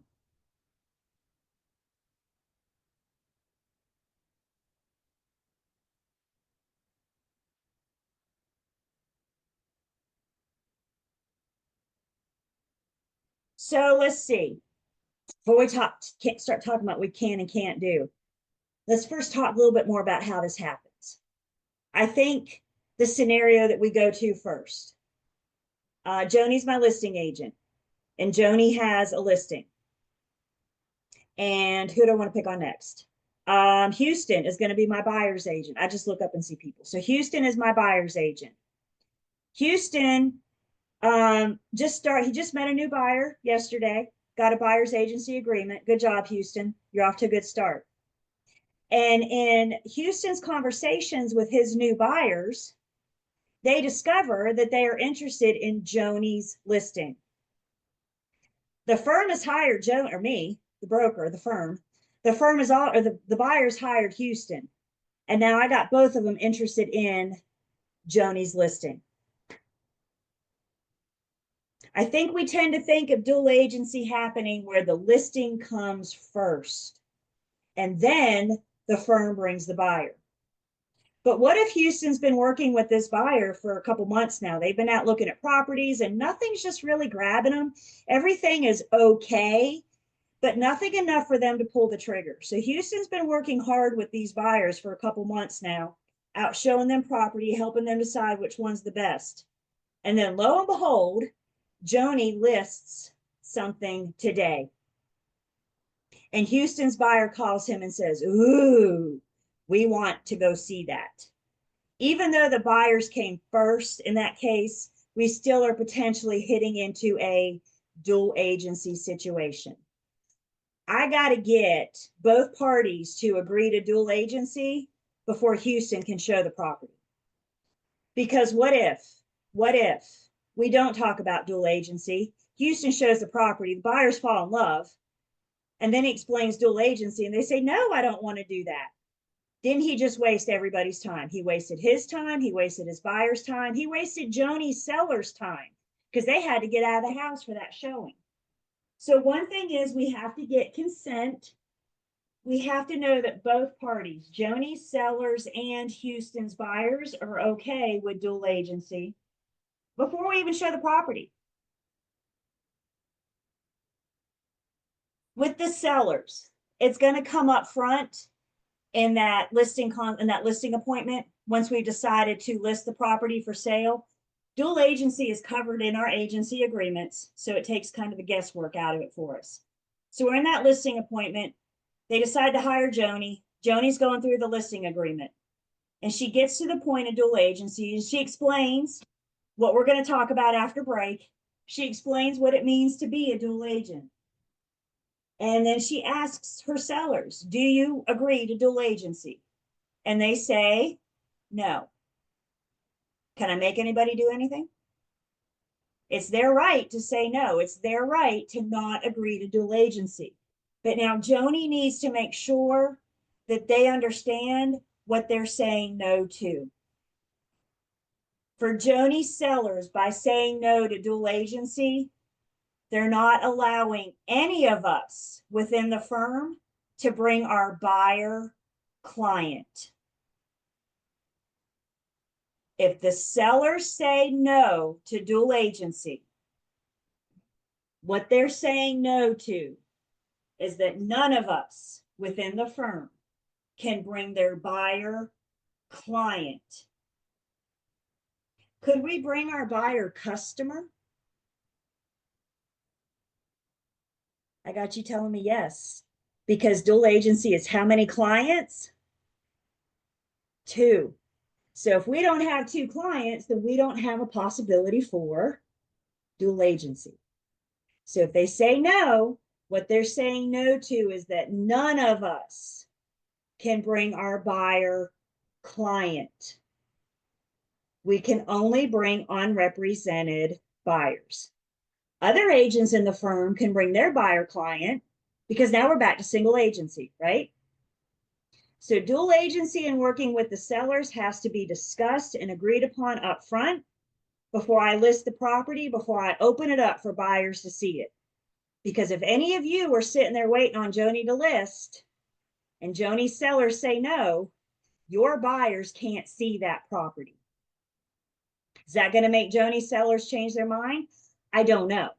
But what I do know is I'm providing them the facts. I'm giving them that information so they can make that decision. When we're working with buyers, I'm going to mention dual agency when I'm creating buyer agency, but I really don't need to have the deep conversation about it until our buyer client becomes interested in something that we have listed. We're going to discuss it. It's part of creating agency. But I don't need a deep conversation or commitment until the buyer's interested in something that we have listed. So now back to Houston. Houston's been working with these guys for a couple months, and everything he has showed him up until this point has been listed by another firm. He's never had the opportunity to show this buyer our listings until Joni's hits the market. Joni's comes on the market, Houston's buyers call him and say, "Ooh, I want to see that this afternoon." Houston's got to have the deep discussion about dual agency. And if the buyers say no, what they need to understand is that I can't show them anything that the firm has listed. The people need to understand what they're saying no to. So you say no to dual, you're limiting your pool of buyers, you're limiting your pool of sellers. But it is absolutely their right, the consumer's right, to decide if they want to enter into a dual agency relationship or not. So dual agency starts with a conversation. Guys, clients don't understand dual agency, and it's not their job to know dual agency. It's our job to help them understand it before we enter into this type of relationship. Yeah, and I got a lot more to say. So yeah, Brittany. Sorry. Does that come into play with the disclosure? Or this is after we've done our disclosure? Do we have to go back and change that after? Nope. So Okay. all I'm doing with the disclosure is telling you the agency options that my firm has available. Gotcha, right? So if my firm doesn't practice dual agency, then we're not going to talk about that in the disclosure. If they do, I'm going to mention it's only like 2 or 3 sentences on the disclosure, right? So I'm going to mention it, but we're not going to have the deep conversations until we get to the agency agreement, until we or the time for the buyer to show it. Great question. Thank you. Yes, ma'am. Haley Ann. Isn't that where the buyer's agency agreement comes in? And our listing agreement. Both of them discuss that the clients have to initial, I want exclusivity or I'm okay with dual agency. It's all built into our list or our agency agreements, buyer and seller. So guys, the good news for us is we don't have to remember that. As long as we are creating agency with our agency agreements, then that's already in there for that. Isn't that nice? And we can have that conversation. We're not going to read it to them, but we can have that conversation. Let me say one more thing in case I forget. Dual agency is about the firm. What if your firm has multiple locations? Could you have an agent from the Greensboro location and dual agent with the agent in the Winston location? Yes, because they're both with the same firm. So Joni's in my Winston office and Houston's in my Greensboro office. They're still with my firm. Joni and Houston may not even know each other. I mean, shoot, they could be in the same office and not even know each other, right? So it's not about underneath the roof, it's about underneath the firm. And when you affiliate with your firm, they'll let you know we have other locations here, here, and here. And why is that important to you? Because you need to be aware of the potential for dual agency. All right, one more. Yes, Houston. So I have a question. Like if me and Joni, if we're in the same firm, do we have to practice our rights to our clients about keeping client confidentiality because we're in the same firm? Mostly. Okay. Mostly. And the answer to that is after break. So let's take 10 and we come back. We'll talk about how that old car changes when we are in dual agency. So let's take 10.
All right. Welcome back.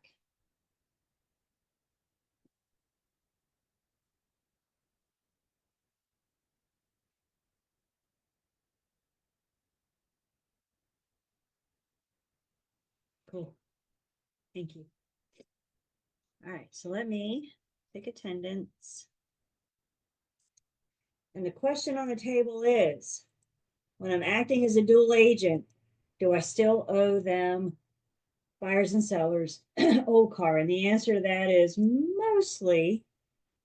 But when you're acting as a dual agent, the thing that goes away, the thing that I can't do, I can no longer be an advocate. I cannot offer one party advice that won't harm the other. Think about questions as far as negotiations go. How much should I offer? Should I counter that offer? Now that we're under contract, should I have a home inspection? All these questions, this is me advocating, and how I respond is dictated by what type of agency relationship I'm in. And when I'm in a dual agent, because dual agency is about the firm. So Houston and Joni have permission from both of their clients to proceed as a dual agent. Houston shows Joni's listing. Houston's buyers walk in the front door and say, this is it. This is the one that we've been dreaming of our whole lives. Let's write it up. And one of the next questions out of their mouths is going to be, how much should I offer? Houston's response can't hurt his buyers, obviously, but Houston's response also can't harm my sellers. So if Houston says, go in under asking price, hasn't he harmed my sellers? Hasn't he taken money out of my sellers? Even if he says go in at asking price, couldn't he have harmed his buyers?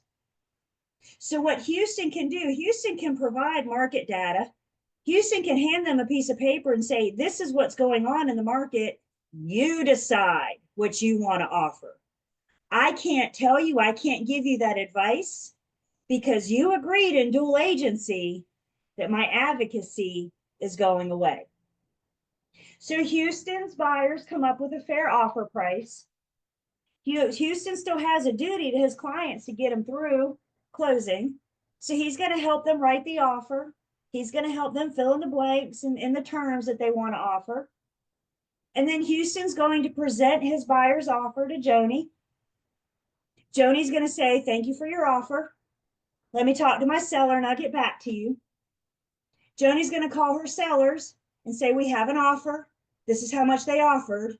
And the sellers are going to say, should we counter? Should we get more? And if she says yes, now she has harmed my buyers. Are we seeing where this is going? If she says, just accept it for what it is, hasn't she harmed my sellers? Remember, it's not Joni's sellers and Houston's buyers. They're mine. It's the firm's. So that's the trick to dual agency. Advocacy goes away. I cannot offer advice to one party that won't harm the other. I mean, same thing. I mentioned the home inspection. So yay, we're under contract. And now Houston's buyers look at him and say, should I have a home inspection? Your knee-jerk reaction is going to, yes, you should have a home inspection. Why are you even asking me this, right? We all know you should have a home inspection. But if Houston advises his buyers to have a home inspection, has he harmed my sellers? Sellers don't want home inspections. It allows them to find problems. It allows them to find issues. In dual agency, the piece that goes away, I can't be that advocate. Keep in mind, in dual agency, I'm still going to keep their confidential information confidential. Confidentiality between the parties does not go away. Technically speaking, could Houston and Joni share information about their clients with each other? Yeah, because dual agency is about the firm. And presumably, What one of us know, all of us know. So technically speaking, can they? Yes. Best advice. Should they? Best practice. Should they? Probably not. And I'll tell you why in just a second. It's just good practice to not share your client's confidential information with anyone else in the office. And I got a reason to that why in just a second. When we talk about confidentiality, because we're in dual agency, this doesn't give Houston and Joni the golden ticket to tell their clients confidential information to each other. So we're still going to keep our clients' confidential information confidential. So what am I going to do? Well, I'm going to prepare the offer. I'm going to pass the paperwork. I'm going to present the offer. I'm going to assist both parties in negotiations. I'm going to guide them through the transaction, but I'm going to do it with advocacy. And when you're acting as a dual agent, you always need to be on alert for those questions. Guys, so many times I'm guilty. How many of you are guilty of just speaking and then thinking? I think they call that word vomit. You just kind of open your mouth, it kind of all falls out, right? You say, oh my God, what did I just say? I need you to stop and like count to 5 in real estate brokerage activities before you respond, especially when you're a dual agent and especially when they start asking you questions. Should I do this? What do you think I should do about that? That kind of thing. We're not giving that advice. We're not giving that advocacy, but I am going to help them get under contract. I am going to assist them to closing, because isn't that what's in the best interest in the firm's clients, is to close this deal, is to make this happen for both parties. I have a And we're question. limiting our, oh yeah, hey. Hi. I have a question. I was just wondering, so basically we give them the guidelines of what they can figure out what they want to do. But now does that ever become an issue? Does that ever become an issue because like my client, buyer or seller, we're in a dual agency and they're asking me questions and I'm like, well, you can get the does a client or does a client ever like, okay, look, I want to, like after we've been in dual agency, have they ever go, okay, I don't want to do dual agency anymore because I need your help in answering these questions? Is that something that can happen? Once we're in, we're in. And Brittany, to answer your question, if you and I are doing our job right, we're explaining this up front before it ever happens. We're explaining this up front at the listing appointment. Okay. We're explaining this before I show the property as a buyer's agent.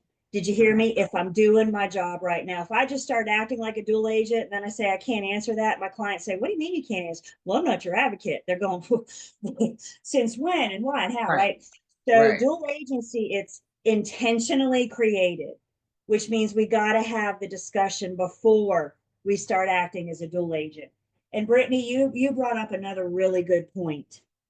When Joni's doing her listing appointment, when Joni is getting ready to list the property, can't she talk to the sellers about the process?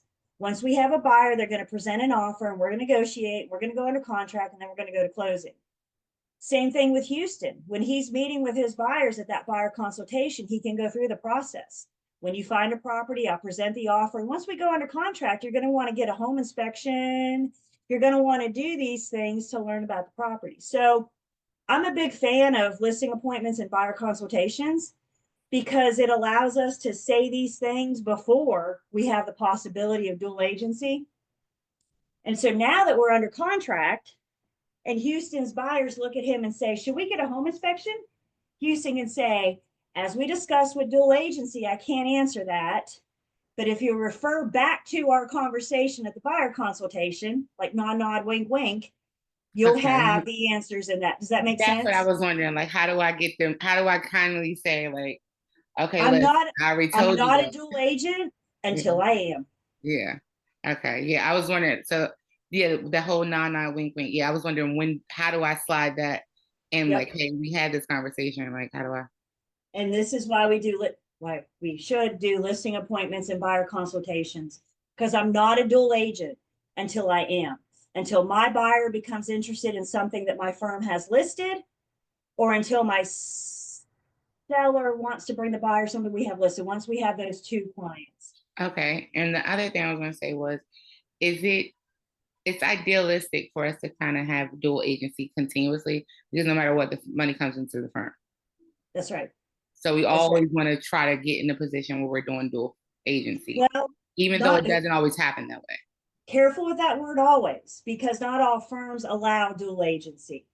And even though my firm may prefer dual agency, because as you're saying now, I'm getting both sides, aren't I? Right? Like greedy firm over here is getting the seller and the buyer side. Is the firm going to make more money? Yeah. Well, yeah, because we got both sides. But even though, you guys, I'm not going to push my agents to push for our listings, because ultimately it's still up to what my buyers want to see and what Right. my sellers want to sell, right? So I can say my firm has something listed that's really nice, but I'm not gonna say that's the only thing I'm showing you today. Oh If you yeah, no. I can't steer them or direct them, right? But if they Okay. do want to see it, especially in Houston's case, Joni, she can't do anything without a signed written agreement. So she's got to have their consent to do dual or not before she ever lists the property for sale. Houston, again, is going to mention something about dual agency, but he doesn't really need to have the deep conversation until they want to see Joni's listing. And we're going to have, it's all got to be out there before Okay. we ever show the property. Okay, so this is another one. Okay, because I've been listening to everything, and I got another question. Okay, so I know we have dual agencies. We can be, for example, one's in Greensboro and one's in Winston. Now, what if I have one that's in, like, does it ever happen where we have firms in different states, for example? Because we If discussed that. if How if you have to the get firm is a permission. location in a different state, then you need to be duly licensed. You need So to I have a have, license in North Carolina and South Carolina. right. So even though they're still in my firm, I would Yes, still need to have both in order for me to work with them. yes. So what is that? And your What about firm the would one probably we talked require it about? if they're going to straddle lines, because you can only work in the state. So it's wherever the property's located. And Right. then each state's different. South Carolina does dual agency different than North Carolina. So it's going to be where's the listing. And that's the dual agency we're going to follow.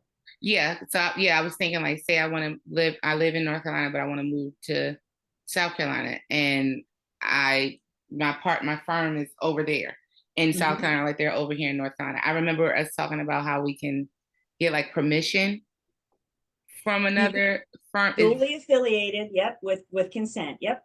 Okay, so duly affiliated with consent. So I don't have to have my license over there, but the agent over there has to have. So say they have a South Carolina license, I have a North Carolina license.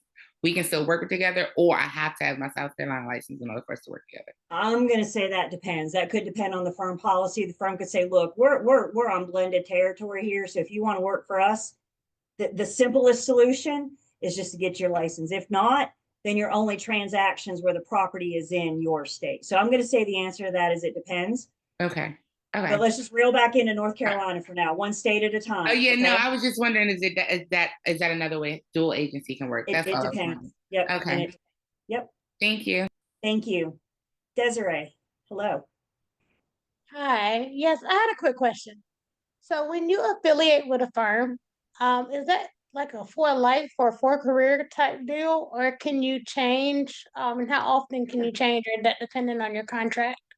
We're not married, we're just dating. So Okay. when you can leave and the terms under you leave should be spelled out in your independent contractor agreement. Okay, no problem. That's all I wanted to know. So dual agency, what goes away is that advocacy in North Carolina. What goes away is that advocacy.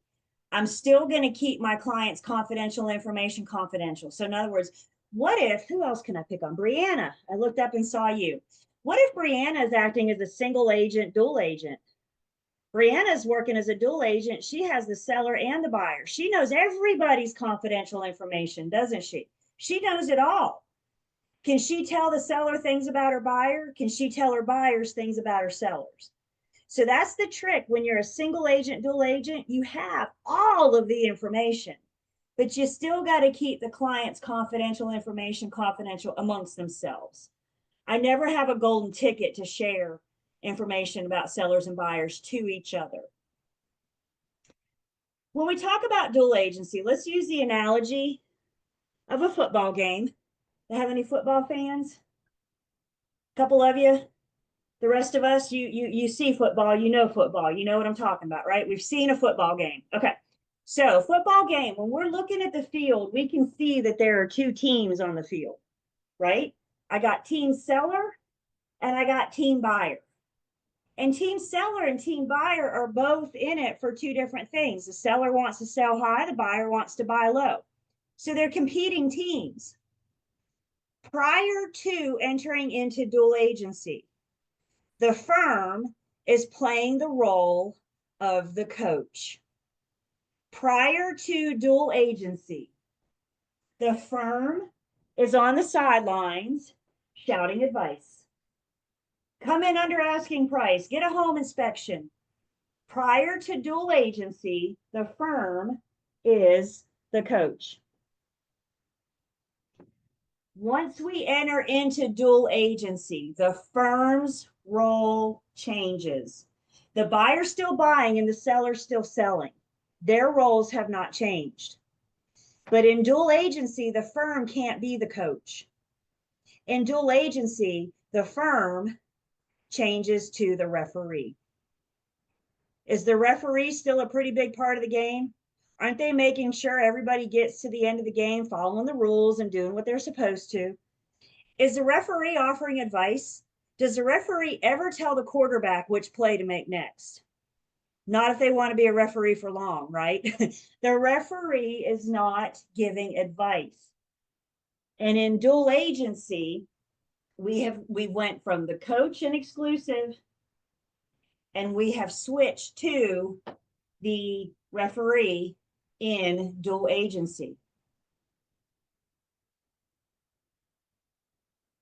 So in dual agency, I got one firm representing both the buyer and the seller. Again, this is all covered in our agency agreements. Everybody's got to agree to it. Please make yourself a note of that. Dual agency doesn't just happen. Dual agency has to be agreed to. Everybody has to know and give consent on how we're going to proceed.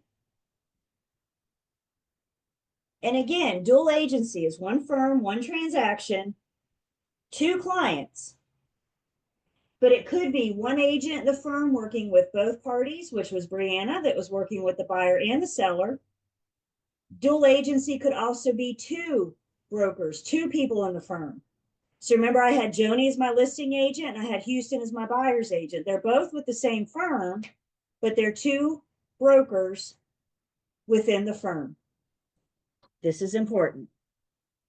Dual agency is intentionally created with informed written consent by both parties. Dual agency is intentionally created by written consent of both parties. What does intentionally created mean? Do I just start acting like a dual agent, expect you to catch up? No, it means we got to have the conversation. We have to explain to them. If you agree to dual, my advocacy goes away. And at that point, the buyer or seller are going to look at you and say, that's why I'm hiring you. What's the point? I'm not trying to talk it into them. Try to talk them into it. There it is. I'm not trying to talk them into it. But I'm explaining their options. This is what happens if you agree to do dual. This is what happens if you don't. The parties can and sometimes do change their minds. And that's okay. They can do that. So when Joni first got this listing, she talked to her sellers about dual agency. She said, if I were a dual agent, advocacy would go away. Do you want to do this? The sellers are going to say, no, I don't want to do it. Well, that's cool. But understand if you don't, no buyer client in our firm can see your listing. Well, whatever. You guys are only a firm of 17 agents, so I'm not really worried about it. So no, I'm not going to do dual agency. Let's say Joni's sellers have been on the market for longer than the average days on market. Let's say this is a buyer's market and Joni's sellers have been on the market for 6 months and we haven't had a serious offer. We had one that was quite laughable. but we haven't had a serious offer in 6 months. And then all of a sudden, Houston brings us buyers. But Houston says, well, I can't show you this because our sellers have said no. Wouldn't Joni want to revisit it with her sellers? Like, look, I know 6 months ago you said no, but I got an interested buyer. And if you change your mind, we can get them in the front door for the showing and possibly sell the transaction. Dual agency can be revisited and they can change their mind. If the agreement was in writing, the only way to change it is in writing. So if Joni's people initially said no to dual agency and they later decide to change their mind, the only way they can change their mind is by editing the listing agreement. We've mentioned the teaser that we may have a case to work with a buyer under an oral agency agreement at first, in which case we have oral consent to do or not to do dual agency. If the consent is oral, we can change our minds orally. If it's in writing, basic contract law says the only way to change something in writing is in writing. Dual agency is intentionally created, which means we have the discussion. To Brittany's point, we have the discussion up front. We don't just gloss over it and say, whatever, get them under contract and then say, whoop, advocacy goes away. That's not fair to the consumer. The only way to be fair to the consumer is if we go in this intentionally creating dual agency with informed written consent by both parties. Undisclosed dual agency is never allowed. Undisclosed dual agency is acting like a dual agent without having the conversation, without getting their consent. Undisclosed dual agency is a conflict of interest. Undisclosed dual agency is implied agency. It means you've just started acting like a dual agent without getting their consent, without getting their permission. Undisclosed dual agency is advocating for both parties without having their consent.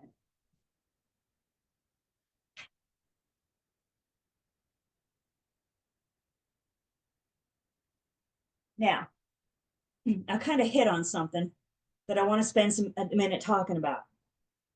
Again, another misconception with dual agency is that dual agency only happens in these big firms. Y'all, there's firms out there with 250 agents to start. Big firms. Some multiple locations, some all in once. As we've mentioned, there's also firms out there that just have one agent. They're sole practitioners. Dual agency can happen no matter how many agents you have in the firm. You're probably more likely to bump into it the more agents you have, because the more agents you have, the more listings you have, right? So you're more likely to run into it. But think about it. You're a sole practitioner. You're a one-man show with one listing and one sign in the front yard. Could you get a call and ultimately lead to dual agency? Absolutely. The size of the firm doesn't matter. Although, like I said, the more agents you have, the more listings you have, the more buyers you have. So you might be more apt to run into it the bigger the firm. But even if you're a one-man show, dual agency can still happen. All you need is a buyer client and a seller client, and you are now dealing with dual agency. Yes, ma'am, Brittany. Okay, so you say like bigger firms. So I envision Keller Williams off the top of my head. Yep. And I'm an individual agent by myself, but I'm working under, I guess, affiliated with Keller Williams. Yep. But somebody else in Keller Williams has a listing that my buyer's interested in. And okay, Yep. it's all, Yep. I think it's, Yeah. okay. And keep in mind, these big firms like Keller Williams, they're kind of like McDonald's where they're independently owned and operated.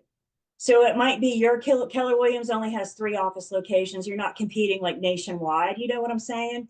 Because they each have. So, Coldwell Banker may only have 3 or 4 locations, in this area, right? So it's not like any So- Coldwell Banker, any agent anywhere in the country.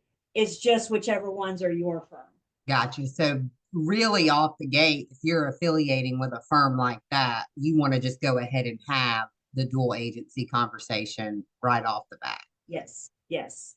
And no matter the size of your firm, when you're working with the seller, we got to have that conversation out the bat.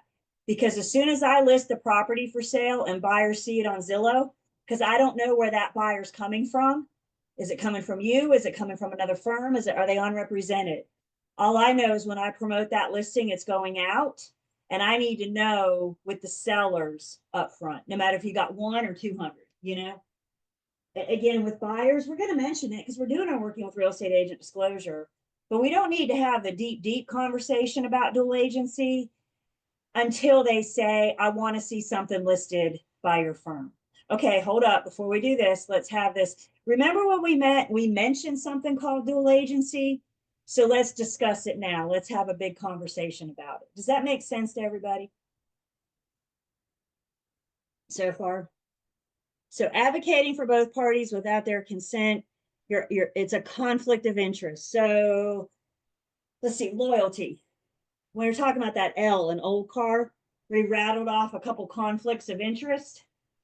Undisclosed dual agency is another one of those. I'm going to be loyal to my client. And in this case, what I'm saying is they're going to know where I stand every time.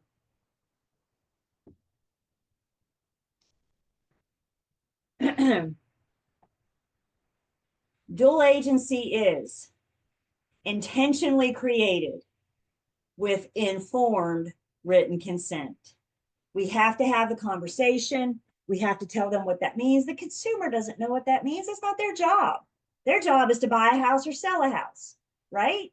It's my job to make sure this is how we protect the public, because we help educate the public about things that can impact them in this transaction. Intentionally created with informed, and it eventually all has to be in writing, consent. So what are the limitations to dual agency? Well, other than the advocacy thing, there are none. Can I share personal confidential information of the buyer to the seller? You guys can do your head one way or another. Am I going to tell my buyer? Let's see. Am I going to tell my seller everything about the buyer? Back to Brianna. She's acting as a single agent, dual agent. Does this give her the golden ticket to call her sellers? And this is what I know about my buyers. This is what I know about my sellers. Is that fair to either party? Even as a single agent, dual agent, we're still going to keep that confidential information confidential between the parties. So of the seller to the buyer, of the buyer to the seller. And technically speaking, can Houston and Joni share confidential information about their clients to each other? Can Houston and Joni chit chat in the break room about why the seller's seller and the buyer's buying? Technically speaking, can they? Yeah, because dual agency is about the firm. And presumably, what one of you knows, all of you knows. Now, as their broker in charge, I'm not going to let them do that. It's discouraged in most workplaces. One, it just doesn't feel right, does it? It just kind of feels like gossip at this point, But 2, we have an agency reason for that, and we're getting there. So let's see, both parties must consent for the firm to practice dual agency. What if the buyer said no? Can they agree later? Does it have to be in writing? So they first said no, and then they changed their mind. Houston's buyers have been out looking for months. They said, no, we're not going to do that, Houston. We're just going to work with one firm. And Houston says, cool. And they're out there for months working with Houston. And then all of a sudden, their dream property hits the market when Joni's lists everything they've ever been looking for. Are you not going to revisit dual agency with them? I mean, we're not gonna hold it over their head. Well, you told me no, so you don't get to see your dream listing. I guess you missed out on that opportunity. No, we're not gonna do that. We're gonna say, remember you told me no to dual agency. If you want to see Joni's listing, then we've got to revisit dual agency. We got to have this discussion. And whether or not it has to be in writing or not depends on if our buyer's agency agreement is in writing yet or not. And again, we're getting to oral buyer agency, so please bear with me. If the consent to do or not to do was orally, it can be changed orally. But if the consent to do or not to do was in writing, the only way to change, contract law says, the only way to change something in writing is to change it in writing. So before Houston can show Joni's listing this afternoon, he needs to send an edit. And he can send it out for e-signatures, but he needs to amend his agency agreement. What are we doing if we're amending something? An amendment is I see you guys' mouth move. An Change. amendment, that's it, is a change. So if they said no, and now they're changing their mind to yes, we're going to amend our agency agreement in writing.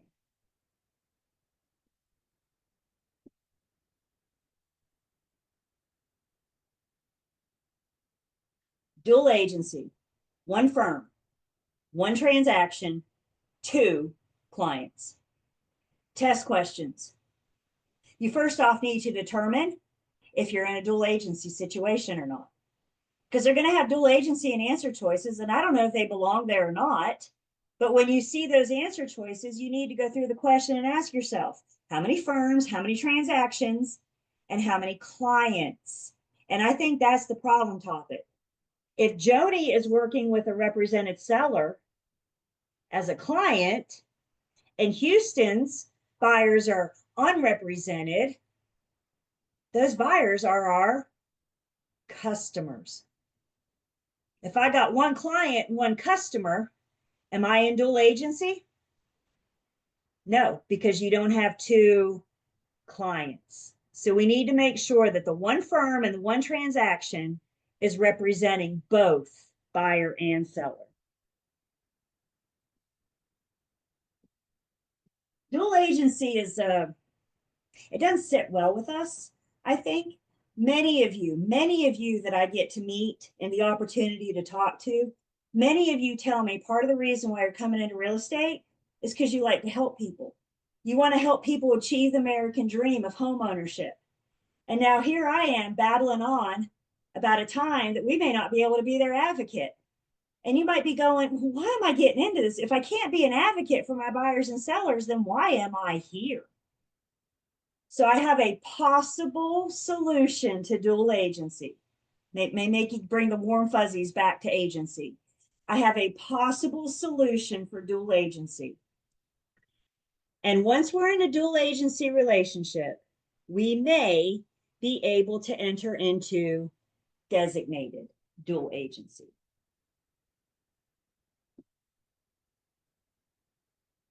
Designated dual agency, first off, has to be allowed by the firm. The firm has to have a policy on whether or not they're going to practice designated dual agency. For your exams, don't assume we have designated dual agency. I need you to see it. Remember what we said, how we feel about that word assume, right? And that also applies for your exams. We're getting ready to learn that designated is better option than dual for everybody. And we always want to do designated when given the opportunity. But guys, for your exams, don't add it. I need you to see it. So first off, head bobs, everybody's hearing me. Don't add stuff to these test questions. I need you to see it. If you don't see designated, then it's not an option. Not an option. Don't ad lib it in. Everybody good so far? Designated is a form of dual agency.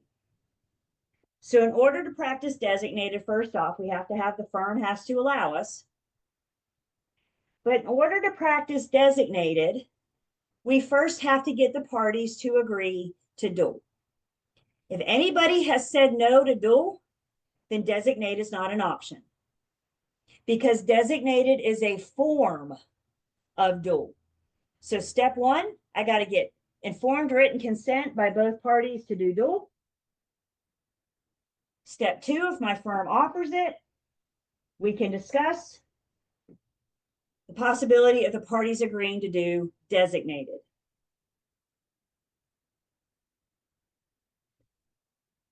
Designated dual agency brings back exclusivity. It's what our hats are telling us here. Designated dual agency brings back exclusivity. Designated allows the brokers in the firm to work with one with the buyer, one with the seller, and bring that exclusivity back. So remember my single agent, dual agent, Brianna? Brianna can't be designated to work with both buyer and seller. Designated is always two brokers. So designated is one firm, one transaction, two clients, and always two brokers. Designated brings back exclusivity, thus it brings back advocacy. Does this make us feel a little bit better about agency now? So we got Joni and Houston. Both parties agree to dual. Let's see if we can't take this a step further and get them to agree to designated. And as soon as I tell my parties I can be your advocate, of course, they're going to agree to designated. Dual agency is about the firm. Designated is about the brokers. It's what allows us to bring back that exclusivity.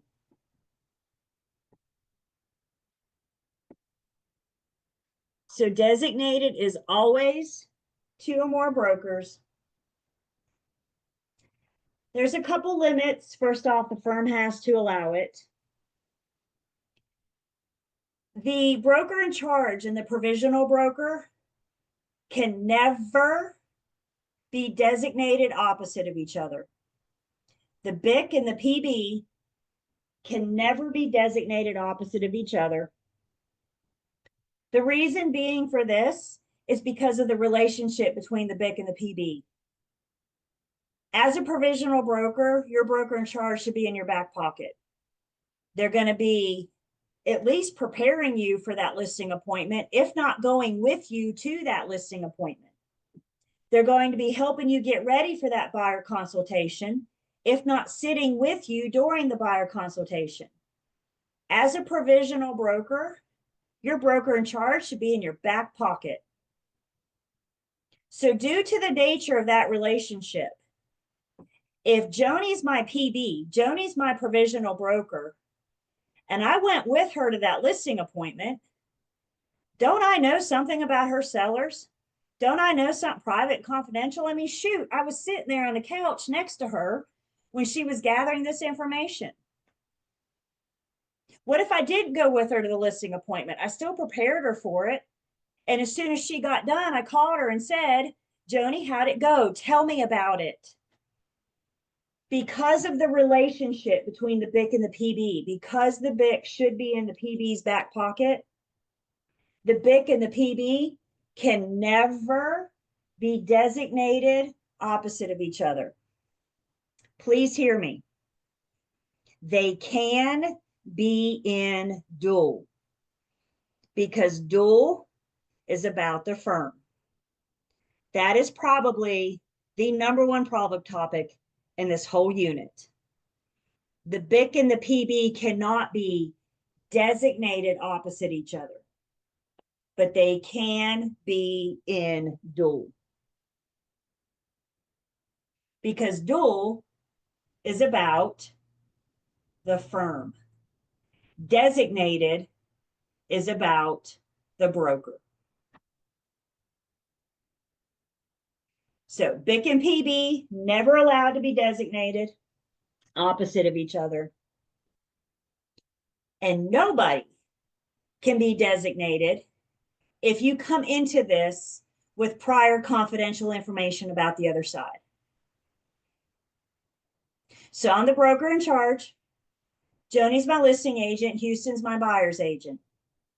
And we have the opportunity. Both parties have agreed to dual. Both parties have agreed to designated dual. Houston shows Joni's listings. Buyers fall in love.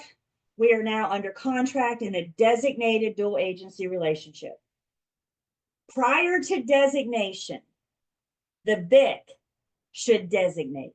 And what we mean by that is the BIC should say, I allow you to work exclusively with my seller, and I allow you to work exclusively with my buyer.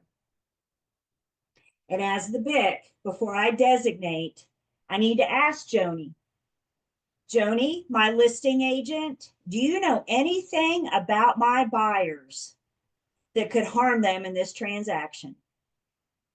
And Joni says, never met these people before my entire life. Joni, you are designated to work exclusively with my seller. And then I go to Houston and I say, Houston, my buyer's agent, do you know anything about my seller that could harm them in this transaction? Maybe Houston says, well, my former firm had their property listed and then they expired. Could Houston know something about the sellers? Possibly. What if Houston says, well, our kids play soccer together? Could Houston know something about my sellers? If there's any possibility that Houston knows something about my sellers that could harm them in this transaction, then I can't designate him. Now, what I'm going to do, let's see, who am I going to pick on now? Lee, I'm going to pick on Lee. So I'm going to say, Houston, I cannot designate you to work with these buyers. So now I'm going to go to Lee and I'm going to say, Lee, do you know anything about my sellers? Nope, never seen these people before. Great. Lee, I'm going to designate you to work exclusively with my buyers. I think you should pay Houston a referral fee because he got them this far. Could we agree with that? That's not mandatory. That's a firm's policy. Julie's Real Estate Shop is a nice school, a nice firm, and but isn't it only fair? I mean, Houston got him this far. So shouldn't we try to get Houston a little bit of money, a little bit of something out of it? But I can't designate Houston because he knows something about my sellers. So in order for both parties, for us to be designated, I may have to seek somebody else out.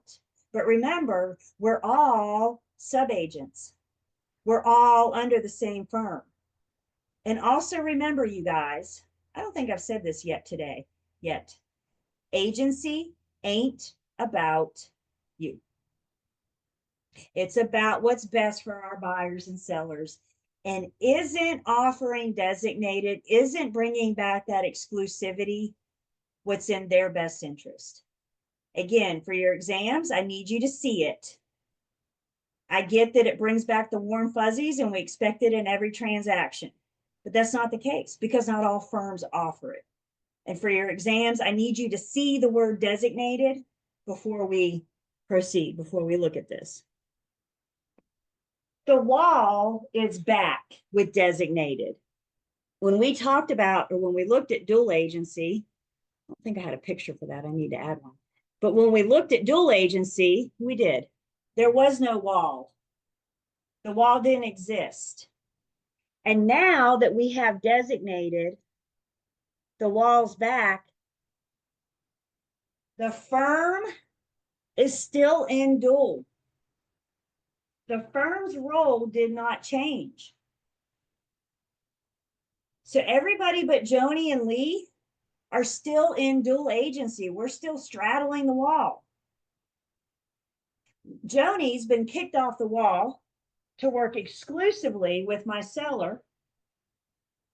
Lee has been kicked off the wall to work exclusively with my buyer. And now that these two agents are designated, the two might as well be with two different firms. They proceed as if they were with two different firms. That's what we mean to bring back that exclusivity. That's what it means to be exclusive. You're putting a wall up between buyer and seller. And understanding that the firm and everybody else in the firm is still straddling that wall. Dual agency does not get eliminated. So even though the rest of us haven't been designated, we still have that duty to the firm. We still have those duties to the firm's clients. You cannot be designated, the limitations in designated. You cannot be designated if you have prior confidential information about either side, the opposite side, and the BIC and the PB can never be designated opposite each other, which means you cannot kick the BIC off the wall to work with the seller and the PB off the wall to work with the buyer. Never, ever allowed. The BIC and the PB can never be designated opposite of each other.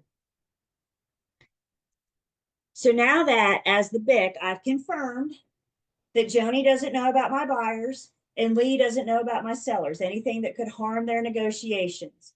These two are proceeding as if they were two different firms. So now what if Joni learns something about the buyer? Doesn't she owe it to her seller client to share that information? See why I don't want you guys gossiping in the break room? Because once Joni and Lee get together and start talking about their clients, now that they've been designated, then they got to share that with each other. I don't want you guys talking about it before designation. Let's say, for example, and then we'll take a break. Let's say, for example, what is this, Tuesday morning? And let's say, again, we're all affiliated with my firm. You guys are with Julie's Real Estate Shop. And Tuesday morning is sales meeting. So we all come together on Tuesday mornings and I bring the donuts and the coffee and you guys come in and we talk about upcoming events and we talk about, you know, what's going on in the market and, you know, do all the things that we do for sales meeting. And I ask you guys, does anybody have a new listing coming on the market you'd like to tell us about? I'm asking you guys because I want you to share. So if I have anybody with an interested buyer, we can alert them that this listing is coming, right? So Joni pops her hand up. She says, well, I got a listing coming, you know, the end of the week. And it's a 3-bed, 2-bath. It has a garage. It's in a good school district. It's a cute little ranch. I think it's going to sell pretty quickly. Did we learn anything about Joni's sellers? No, all she did was talk about the property. Kind of similar to price term and motive for substantial contact, right? We can talk about the property all day long in the office. Let's say I'm not a good BIC and I don't pay attention. I walk over here and get me a donut and I'm not paying attention. And Joni keeps talking. These guys are kind of in a unique situation and they got to sell pretty quickly because they got a job transfer and they're getting ready to have another kid. So they just need a bigger house. Did Joni just tell all of you something that could harm the sellers in their negotiations? So guess what? Because I let Joni talk, this isn't Joni's fault, this is my fault. And because I let Joni talk, you know what she did or what I did? None of you can be designated now. None of you. Because you all now know the seller's motive. You all now know why they're selling. Does that make sense? So a good practice, you can talk about your clients, but best practice is not to, because you've eliminated your chance to be designated. You've eliminated because we came in with that prior confidential information. I got more to say about designated, but we got to take a break. So let's take 10. Agency gets deep, doesn't it? Let's take 10.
We're back.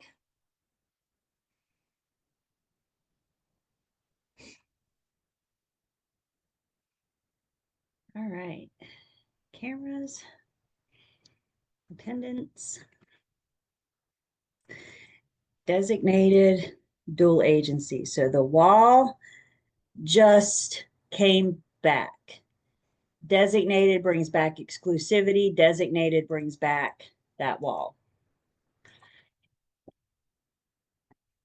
You cannot be designated if you've received prior confidential information about the other side.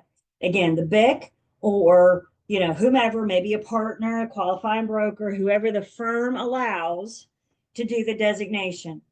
They should be looking at the brokers and asking them, do you know something prior and confidential info about the other side? Before they can designate, before they kick you off the wall to work exclusively with their client.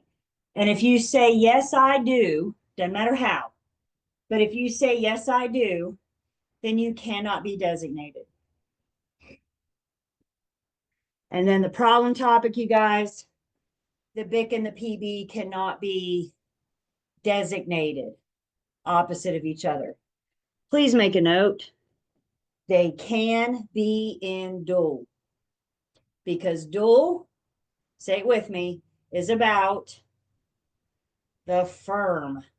Dual is about the firm. Thank you. So you cannot be designated, but you can be in dual. And again, it's just the very nature of their relationship. If the BIC is doing their job, they know something prior confidential information about the PB's client, because they're there. They're in your back pocket. They're consulting you. They're walking you through this. Any other relationship in the firm is allowed. So you could have a PB designated opposite of a PB. You could have a PB designated opposite of a full broker. You could have two full brokers designated opposite of each other.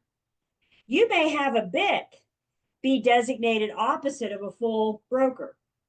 Any other relationship is allowed as long as you don't have prior confidential information about the other side. Does it make sense? The BIC may not have prior confidential information, but they can probably access it, right?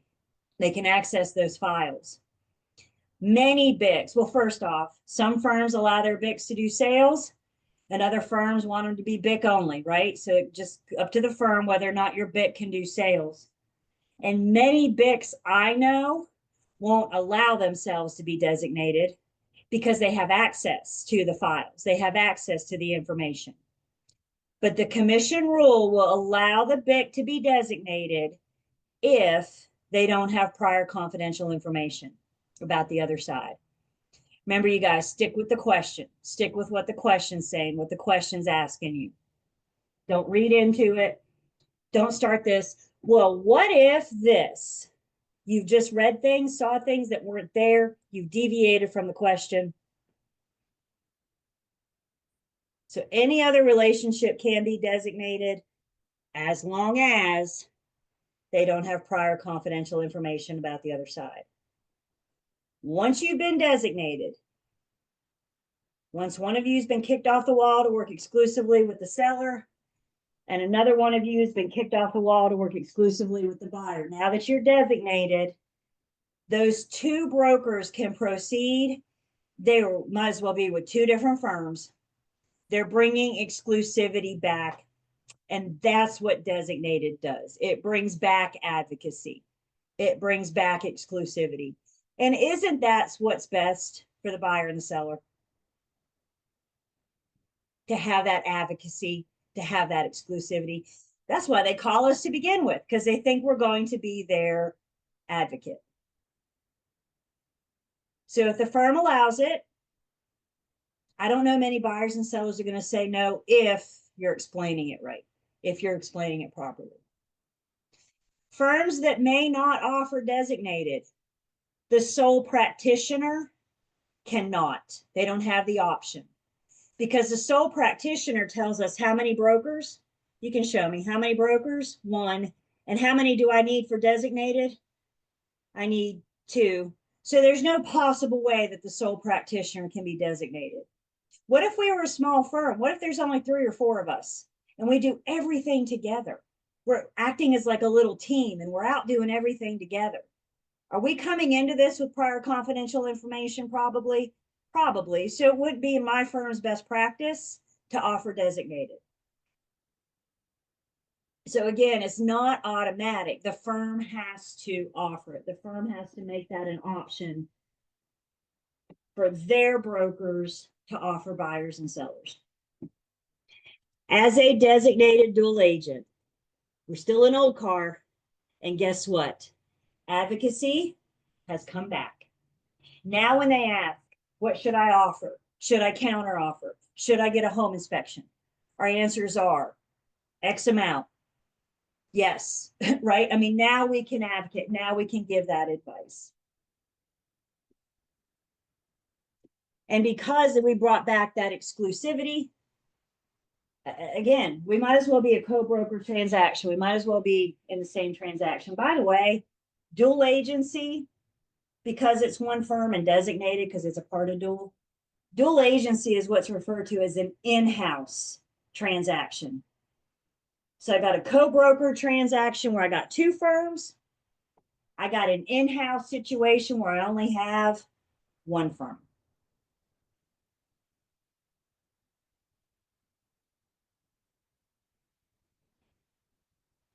And once you've been designated, same thing as if we were in a co-broker transaction. If we're working with an agent with another firm, whenever I hear something about the other side, that's a duty I owe to my client to share that information. And same thing with designated. Once I hear about something about the other side in this transaction, I have a duty to my client to share it with them. So the firm is straddling the wall. The firm has the duty to represent the best interest of both parties. One of you has been kicked off the wall to work exclusively with my buyer. A different one of you has been kicked off the wall to work exclusively with my seller. And the broker in charge, or whomever the firm allows, does the designation.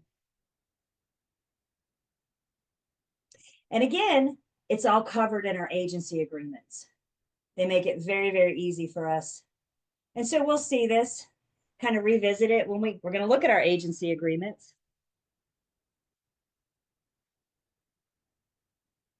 Let's go back one more time to our football game.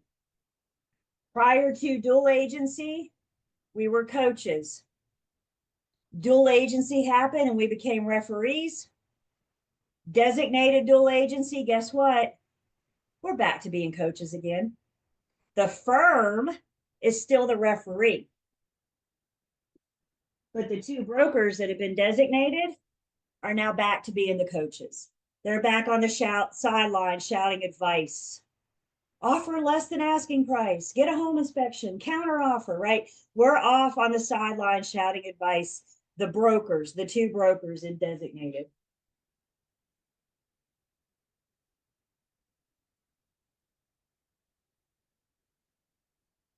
What questions do I have about designated dual agency?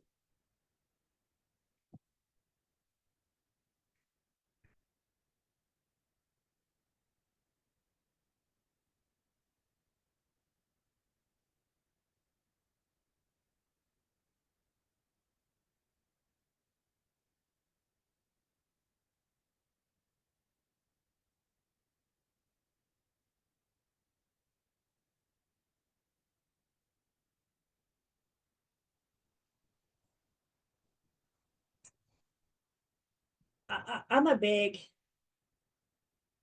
fan when you guys affiliate with your firm and you get started, make friends with a couple seasoned agents. And how you make friends with seasoned agents, I want you to march right up to the top producer in the firm or the top 5 producers in the firm. And I want you to look them in the eyeball. And I want you to say, I love doing open houses.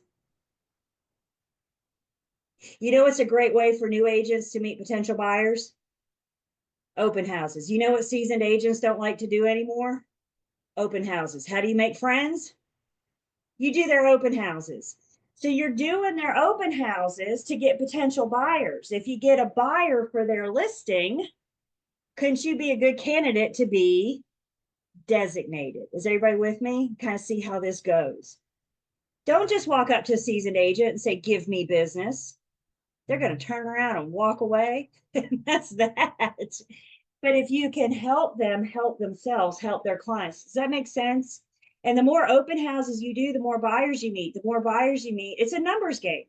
The more people you meet, the better chance you have to create agency. When you create agency, the better chance you have to put it under contract and get it to close. So you got to do the grunt work, you guys. We've all done it. We've all done it. But once you serve your time, then you have a PB coming up to you and saying, I love to do open. You've arrived when when somebody looks at you and says, do you have any open houses I can do for you on Sunday? Yes. Yes, I do. But it allows you, I mean, I was designated once. My one of my teammates and I were both doing an open house that Sunday. We were at two different locations, two different properties, but we were both doing an open house at the same time, and we knew it. So we were like texting back and forth all afternoon, because sometimes those things can get lonely. Sometimes they're busy as all get out, but sometimes they can get lonely. So it's nice to have a friend. So he and I were texting back and forth, and I didn't hear from him for a while. And when I finally did hear from him, he said, I think I just had an interested buyer come into my open house. And I said, awesome. He said, as a matter of fact, they asked me if I could write up the offer this afternoon. I said, well, I would call that a successful open house right there. What do y'all think? Right? That's a good day right there.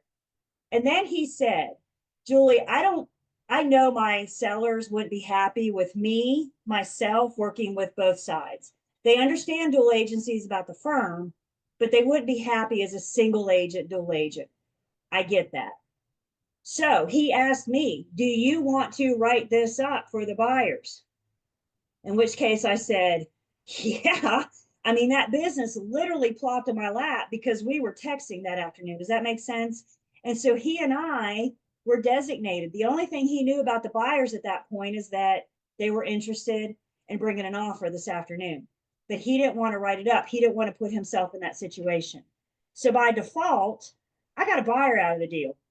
And yes, they closed. Yes, they bought that open house. I met them because I called them and I said, I'm not writing anything up I don't see. So let's meet at the house this afternoon after the open house. Does that make sense? And because of that, and so sometimes being at the right place at the right time is helpful. I'm not saying all business comes from open houses, but it's a good place to start, especially when you're starting. Yes, ma'am, Desiree. So I remember when you were talking about the real estate agency agreement and getting them to sign that, and how some people had a document to explain it better, or already written out way of helping people understand. Is that something that has been done, or you can do with dual agency as well? Because I feel like I might have a hard time explaining that to someone, and if I had it written down, that would be easier. Absolutely, Desiree. And look, you're just hearing this, right? So the idea of explaining it right now is like, so give us some time. But the Real Estate Commission has provided us with the Q&A on working with real estate agents. And in that Q&A, it talks about dual agency. It talks about designated dual agency. So you can use that to help them explain. And our agency agreements also kind of explain those options as well. So we can kind of take that information and put it in our own words to better explain to the buyers and sellers. I never want you guys to feel like you have to create the wheel. The wheel has been created. So you have those tools at your disposal that you can put in your own words and help explain to the consumer. And just like our working with real estate agent disclosure, I promise you the first time you try to explain dual and designated to a buyer or seller, it's going to sound funny and you're going to say, what in the world did I just tell those people? I get it, right? But you do it a few times. Some firms, they're all different, but some firms in your training may offer role playing. And I hate role playing. I feel so dumb when I'm role playing, but you know what? It helps because if you can hear yourself say it out loud, it's different than reading it. Does that make sense? So Utilize your family, utilize your friends, they can help too. If you explain dual agency to your family and they say, huh, then you need to try it again. But if you explain it, and your family should be honest with you, right? Right? Find somebody that's going to be honest. Honesty is hard sometimes, but seriously, this is how we learn. If you can go over the working with real estate agent disclosure with your BFF, and she says, I got it, then you did good. If she doesn't, so use these people in your lives. Has anybody started using family to help you study yet? Gotten them involved? Yeah, get them involved now, because in real estate, they need to be involved. They need to understand. I don't think I've mentioned this yet. Y'all sitting down? Real estate is not a Monday through Friday, 9 to 5 job. Evenings, weekends. I just talked about an open house on Sunday, right? Right? Now you're going to set your hours. You're going to determine when you want to work. But if you say I'm only going to work Monday through Friday, 9 to 5, you're limiting your pool of buyers. You're limiting your pool of sellers. So your family's got to get involved now, because there's a good chance you're not going to be at dinner tonight. You're out showing property. There's a good chance that you won't go to, whatever it is we do on Sunday afternoon, because you got to do an open house. Get your family involved today, because they need to be.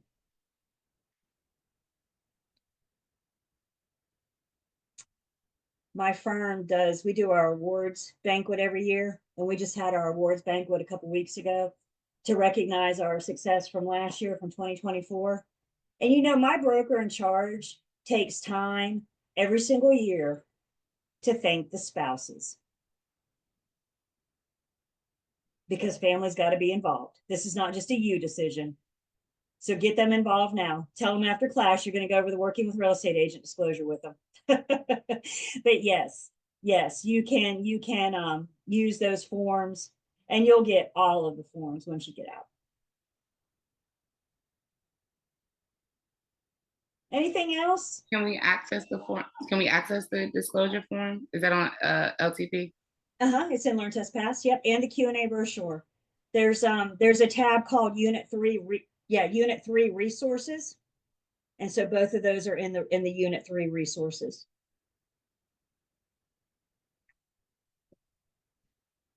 And even before you're ready to explain it to the consumer, I think it's good you guys look over it now, so we can get these test questions right.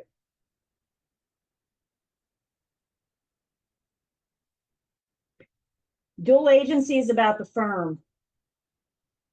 Designated is about the broker. Designated brings exclusivity back.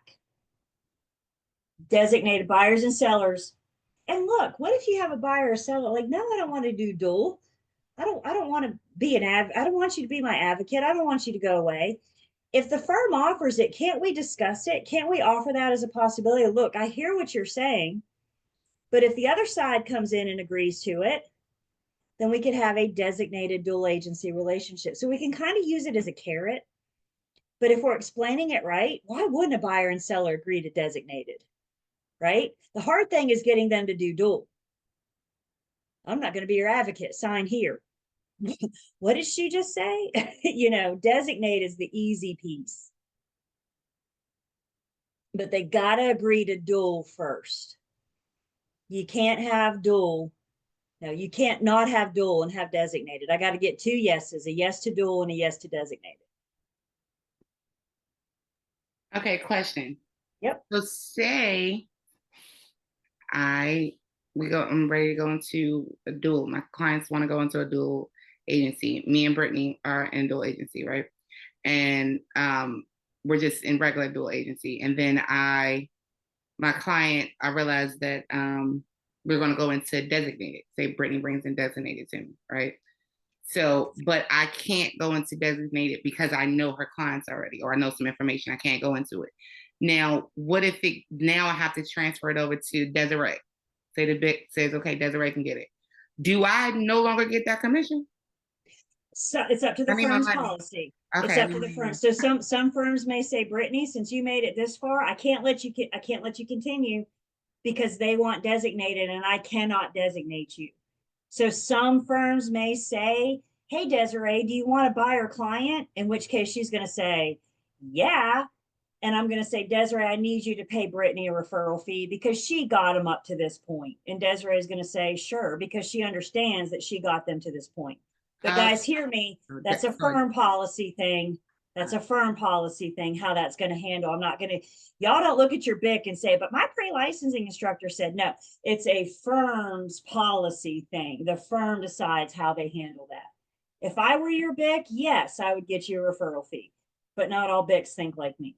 Okay, that's just another way we can give referral fee. Okay, cool. Yep. Heliana? I know it's probably a dumb question, but how do you do an open house? So when you come into my open house, I mean, honestly, I have a commitment to the seller from 2 to 4 that I'm going to be at the open house.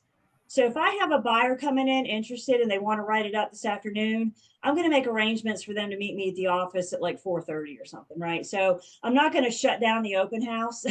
I got a commitment to my seller to stay there till 4. So I'm just going to say, great, let me call you when I'm done, or whatever. We can talk about where we're going to go from here. And maybe we can meet them at a Panera Bread or the office or something. But I'm not trying to write an offer and create agency at the table whilst doing an open house, because that's just too much, right? So I think most people would respect the fact that you were there from 2 to 4. So let's just meet at 4:30 or whatever. Okay. And if they say, no, I need to do it now, then you may need to call somebody else in your firm. Be like, hey, are you available to meet these guys? Right? You know what I'm saying? I mean, we're going to try and make it happen, but I can't shut down the open house because that's not unless they hand me an offer. I've committed to my sellers to be there from that time. Okay. So dual and designated, 1 firm, 1 transaction, 2 clients. It's the simplest, most basic definition of dual agency I can offer you. 1 firm, 1 transaction, 2 clients. In designated, dual agency does not go away. The firm is still straddling the wall. The firm is still in dual agency. Dual agency is about the firm. Designated is about the brokers. And in order to proceed, we have to have dual agency first, which is intentionally created with informed written consent by both parties. If anybody says no to dual, designated is not an option. Again, I can use designated as a carrot, but I can't guarantee that the other side is going to agree, right? Until we get there, until we know. So informed written consent by both parties. Everybody's got to be in writing before I present the offer. Again, we're getting to something called oral buyer agency. Bear with me. And something else we're going to learn in oral buyer agency is that all this agency agreement's got to be in writing before we present that offer. Everything has to be in writing agency has to be in writing before we present that offer. And that includes the agreement to do dual agency.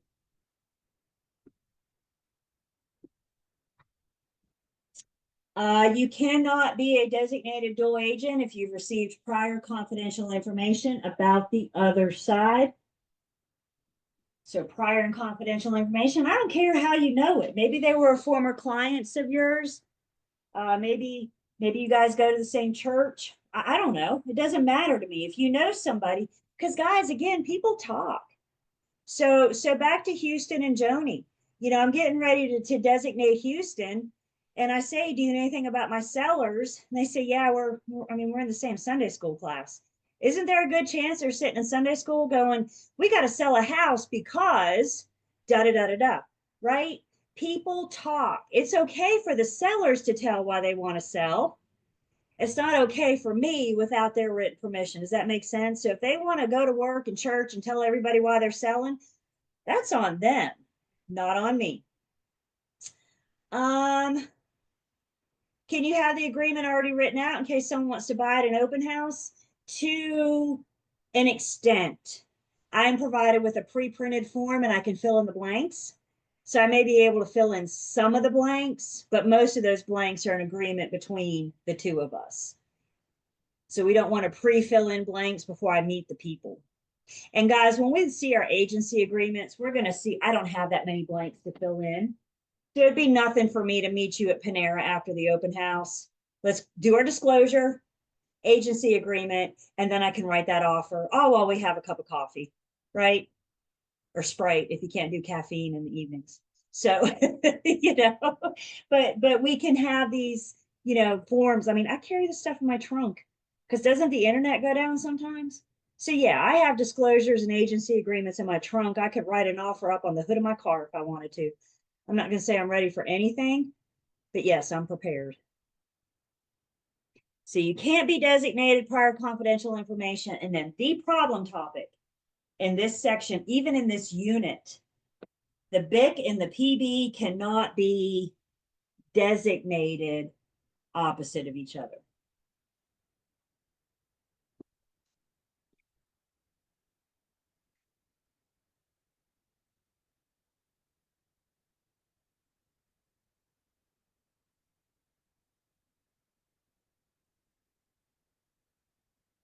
Questions on designated?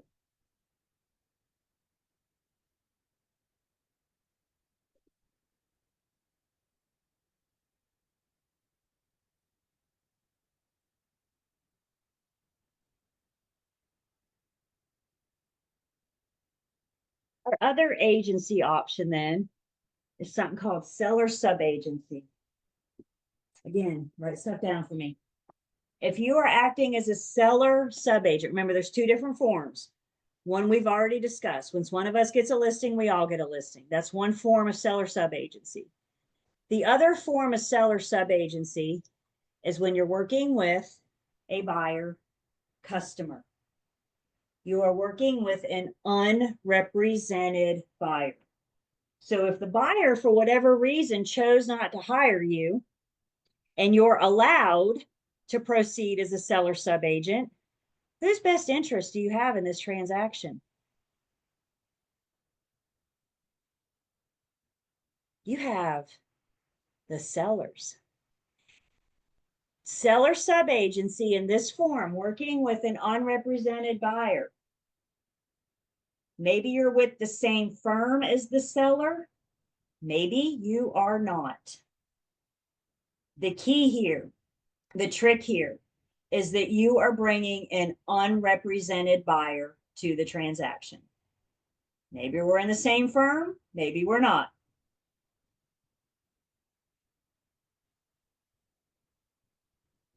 Whether or not you're going to work as a seller subagent, what's our favorite answer? It depends.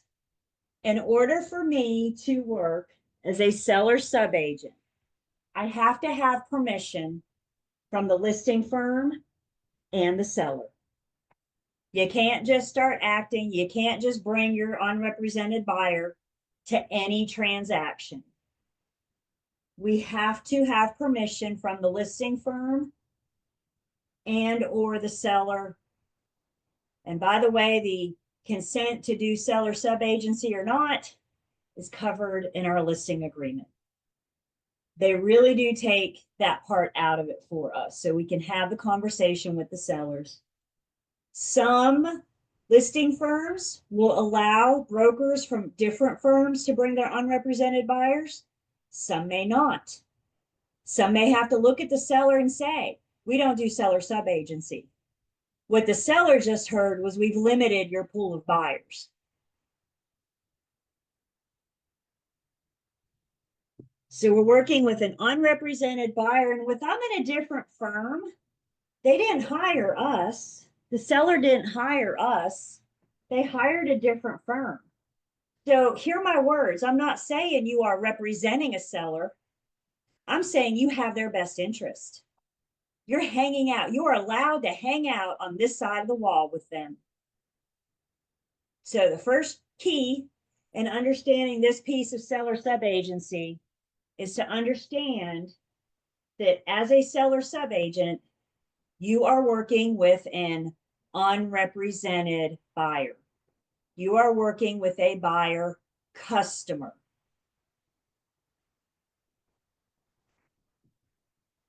I know you guys, and I know the question on your mind right now is, can I get paid as a seller subagent? Anybody else just thinking that? Do I get paid? And the answer is, if the listing firm and the seller allow you to bring your unrepresented buyer, then maybe. If they're not going to pay you, you're not going to do it because they're not paying you. The buyer has no agency agreement to pay you. So if they are allowing you to bring your unrepresented buyer, then they're agreeing to pay you.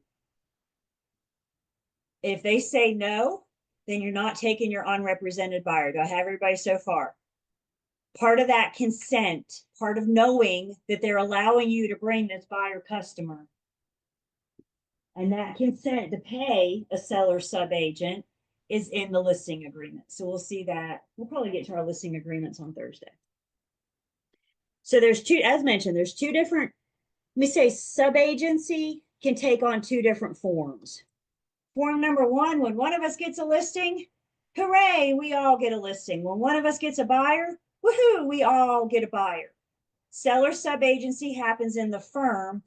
You guys of agents of the firm. Remember that prefix sub is under. So you're an agent of the firm. You're not the listing agent, you're not the buyer's agent, but you're an agent of the firm. And the other form that subagency can take is you're bringing that unrepresented buyer. The unrepresented buyer is the one that we're, scenario is the one that we're working on right now. As a member of the Triad MLS, when I wake up every morning, I have a duty to all of the sellers in the MLS. I owe the same duty to all the sellers, whether they're with my firm or they're not. I have a duty to all of the sellers in the MLS, and that duty is to bring them a ready, willing, and able buyer. My job is to bring the sellers that ready, willing, and able buyer. And I always think of that ready, willing, and able buyer as a three-legged stool. What happens if I don't have one of these legs? The stool falls over, right? So I got to have three legs, and those three legs are my ready, willing, and able buyer. This is the duty that I owe all the sellers, unless I have a buyer's agency agreement with a buyer. If I have a buyer's agency agreement, then my duty is to find them a property. But for everybody else, when I wake up every day, my job is to find that ready, willing, and able buyer for the sellers in my MLS, whether that buyer is represented by me or not. Some buyers are okay to go it alone. Some buyers do this. Think about your investor. They buy, flip, and sell, I don't know, 10, 15 houses a year. That's like what they do for a living. They don't need me. They don't need representation. They know what they're doing. They're using me to get in the front door.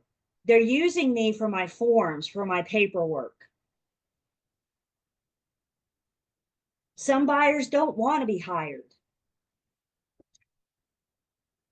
I think sometimes, honestly, if the agent doesn't do a stellar job in presenting agency, they may be cautious. They may be hesitant to enter into this agency relationship. So there's many reasons why somebody may choose to be unrepresented. But I still have a duty to the seller to provide them, to give them that ready, willing, and able buyer, that three-legged stool. And in order for me to bring that unrepresented buyer to the transaction, we have to have permission from the listing firm and the seller if I'm going to bring an unrepresented buyer, if I'm going to act as a seller subagent. And the number one reason why particularly the firm, may not allow seller subagency is something called vicarious liability. You guys have heard the saying, living vicariously through somebody else. You're living through their actions, their eyes. So we are the firm, and we have a listing. And as the firm, I allow seller subagency. So Joni's got the listing.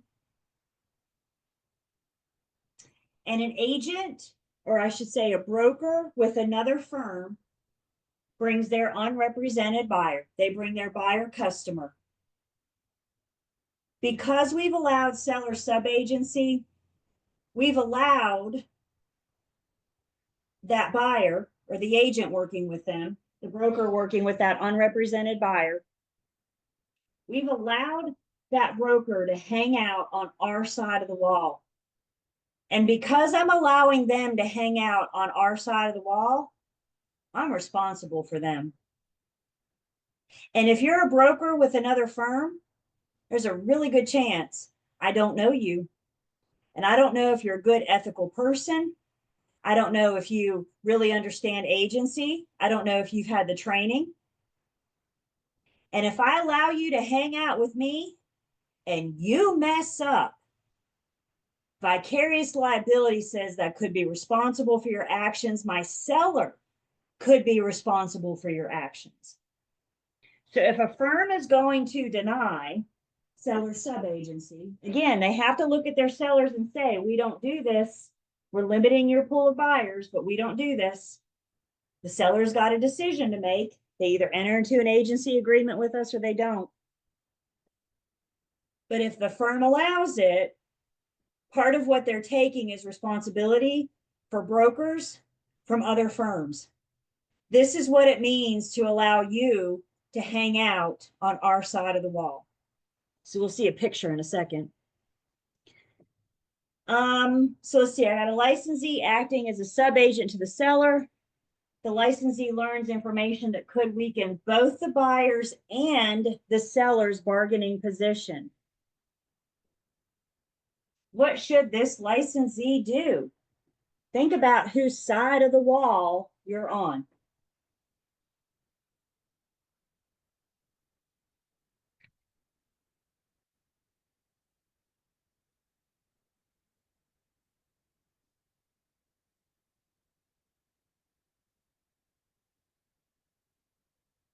Let me ask you this. As a seller subagent, am I going to run around blabbing their confidential information? No, because whose side of the wall am I on? The seller's. So in this case, there we go. Tell the seller, talk to the seller. What should the licensee do? We need to tell the seller what we know about the buyer. The buyer's not represented. Somebody said, talk about dual agency. I love it. But guys, if the buyer's unrepresented, we've already had this agency conversation. They've already agreed that they don't want representation. I'm past that. Because if I'm talking about dual agency, they're now my client. Remember, dual agency is two clients. This is a buyer customer. So we could revisit it, right? We could always revisit it. But if I have seller subagent, I'm allowed to hang out with the seller. I learn information that could hurt both of them. Who am I going to tell? I'm going to tell the seller. It's almost like a thank you for letting me hang out on your side. Remember last week we talked about that transactional broker?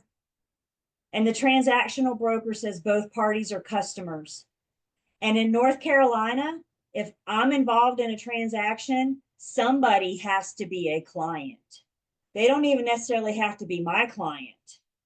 And that's what we're talking about right here. The seller has hired a firm. The seller is a client. And even though I'm working with that customer, the seller has representation. It's the buyer that does not. So understand with seller subagency, again, it's one of these things I'm saying over and over and over again. You're working with a buyer customer. You're working with an unrepresented buyer for every reason they don't want representation. And now I need permission from the listing firm and or seller to proceed as a seller subagent. With these discussions on the different types of agency, can we all agree that roles matter? It's important that we know who we represent. It's important, not even we, it's important that we know who the firm represents. And when you meet this buyer that doesn't want representation, again, I'm not going to make anybody do anything. I'm going to respect the fact that they buy and sell 14 houses a year and they don't really need me. I'm going to respect that, but I'm still going to get them through the transaction. And back to our seller subagent, as a seller subagent, because you allowed me to hang out with you on your side of the wall, I now owe it to the sellers to get them through the transaction. Isn't it in the seller's best interest that I write an offer up? Isn't it in the seller's best interest that I present it, that I connect them with this buyer, whether they're represented or not? Everything I do is because it's in the seller's best interest. So when this unrepresented buyer looks at me and says, how much should I offer? I don't even have to count to 5 before I respond. My knee-jerk reaction is asking price or more. I'm not going to tell an unrepresented person to come in under asking price. Is that what's best for my seller? When they say, should I get a home inspection? I'm going to be like, I don't think so. I think you're fine. Because isn't that what's in the seller's best interest? I'm helping this unrepresented buyer through the transaction, but I'm doing it because that's what's best for my seller. Look with me in your books on page 57.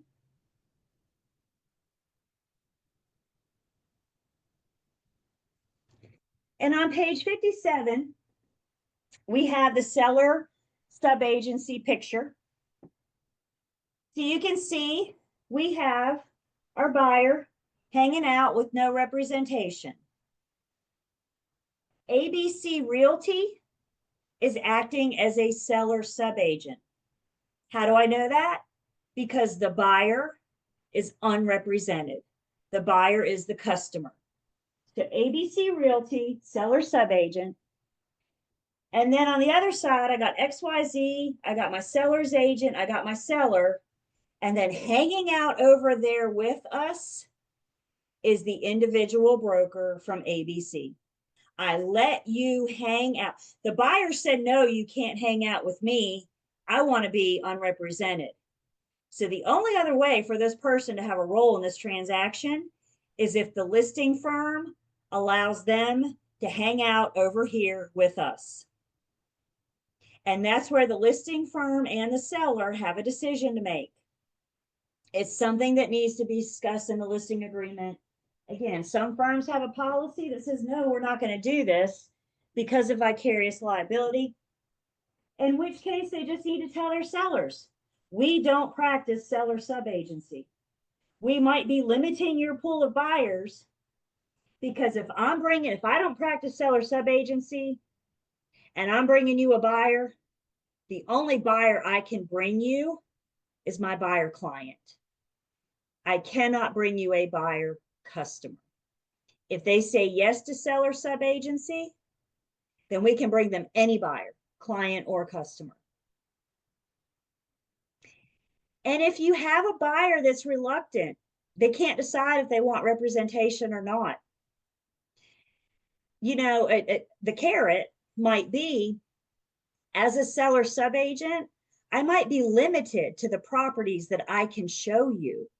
As a seller subagent, I can only show you those listings that allow me to bring my unrepresented buyer. If you hire me, I can get you in any front door. If you don't, we're limited. We're limited to what I can show you.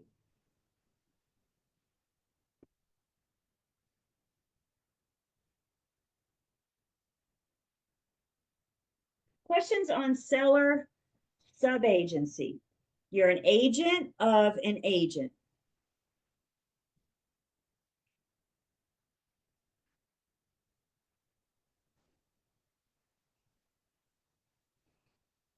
So the subagent cannot be an advocate for the buyer. You got it.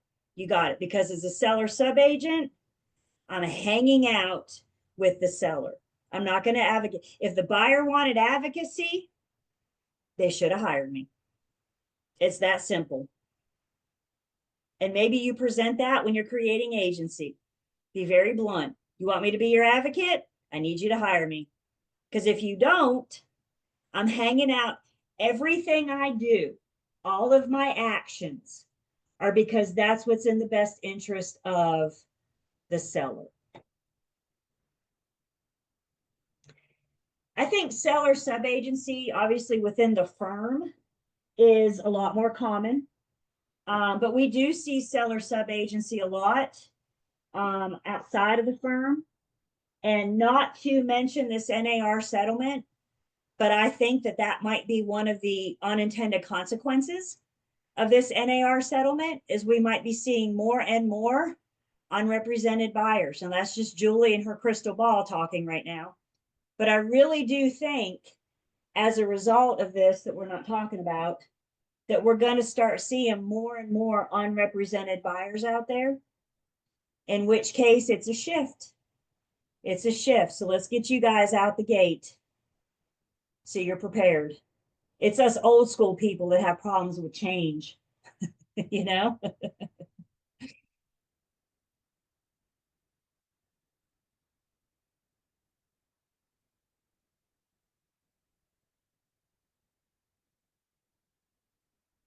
Seller subagency, I get it. It's one of those things you need to revisit it a couple times and the questions will start coming. And remember, you're always free to reach out to me anytime. Shoot me a text, shoot me an email, send me that test question you're stuck on. But I think seller subagency is one of those things. Again, start simple. It's because you're working with an unrepresented buyer and you're allowed, the listing firm and seller allow you to hang out over with them. And I think that picture on page 57 does a really good job of showing that. Follow the firm, follow the broker. So formulate your questions. Let's go ahead and take a break. We come back, we'll see if we have any. And if not, oh, we got plenty more in unit 3. We keep trucking right along. Let's take our last break.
Back.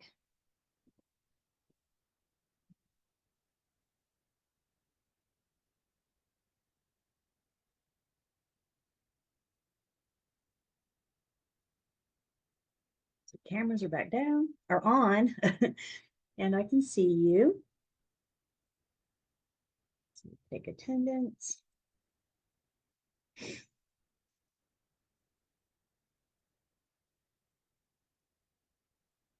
Yeah. Yeah, just shoot me a message. Shoot me an email. Any questions about hours or your attendance, just shoot me a message outside of class and I'll respond.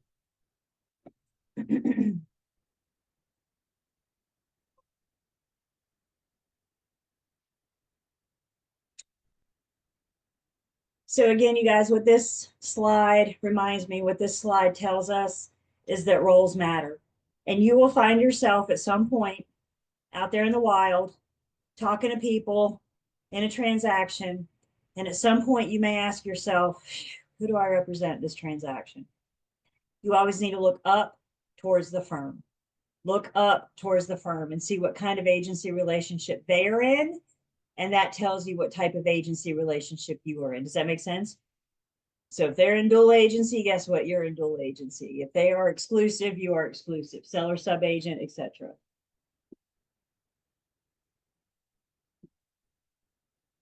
So as we said at the top of this class, with talking with our working with real estate agent disclosure, we have different options, different ways that we can practice agency, different options of working with buyers and sellers. And so when you guys go back and review the disclosure, it talks about single agency, it talks about dual and designated. And on the buyer's disclosure, it talks about seller sub-agency. So we have kind of bullet points right there when we're in the real world, when we're talking to these people in the real world, it kind of has bullet points, talking points, if you will, to make sure we're hitting the basics, make sure we're having these conversations. And of all of these agency options, ultimately the firm decides how they want to proceed. The firm decides in what capacity they want to offer to the consumer, clients, and customers. Any questions about our agency options, the different types of agency?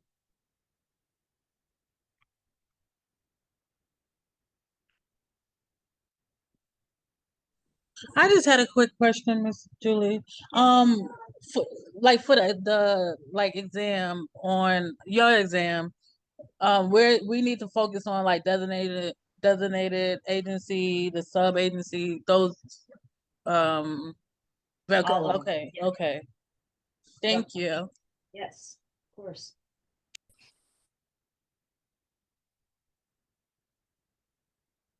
I have that, that kind of brings up a good, let's get out of this just for 1 second.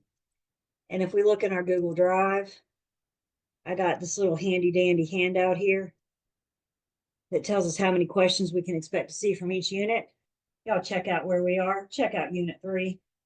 You're going to get questions on dual and designated, seller sub-agency, and universal agent. And yeah, we got to come up with 34 questions just from unit 3. So unit 3 is a heavily tested unit, both with me and your end of class exam. So use this as a little guide. How much time do y'all think we're going to spend in unit 5? Pretty much got to say what I got to say and we're moving on, right? Do we kind of see where this is? So this kind of helps lay out the class and help you guys know where to focus your energy. Thank you. All right.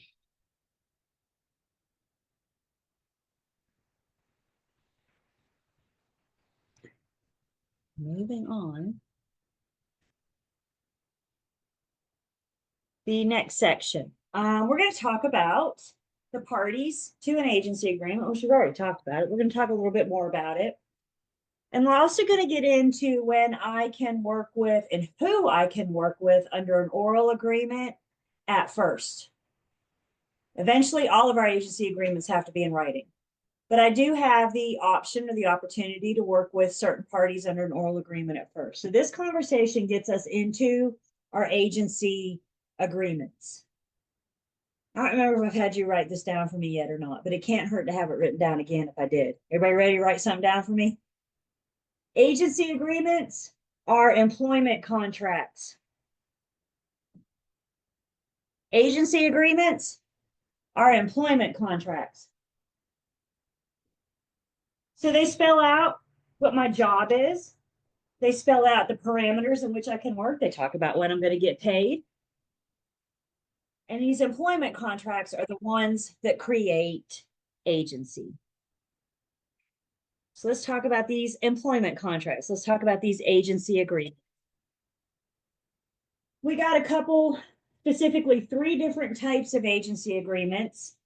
We have a listing agreement. We got several different types of listing agreements that we're going to look at.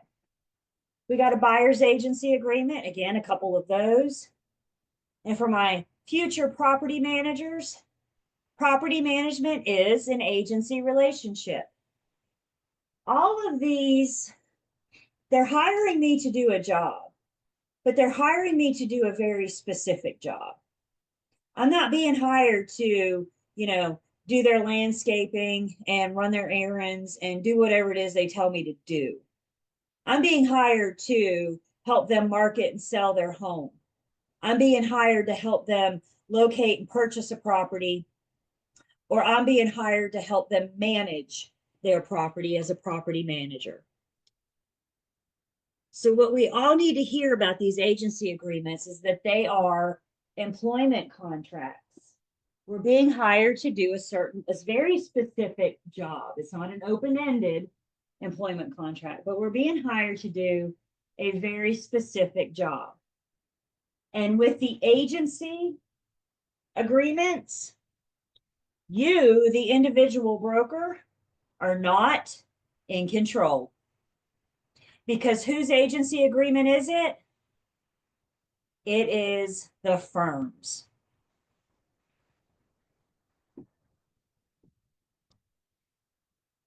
The firm is an entity. Agency agreements require the firm to sign.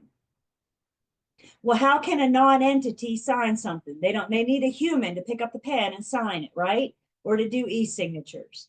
So even though it's the firm's agreement, we have that capacity to bind the firm. And we bind the firm to that agency agreement because the brokers, the individual brokers, are the ones that sign it. Universal agent, general agent, special agent. Remind me which classification of agency is your relationship with your firm? Universal, general, or special?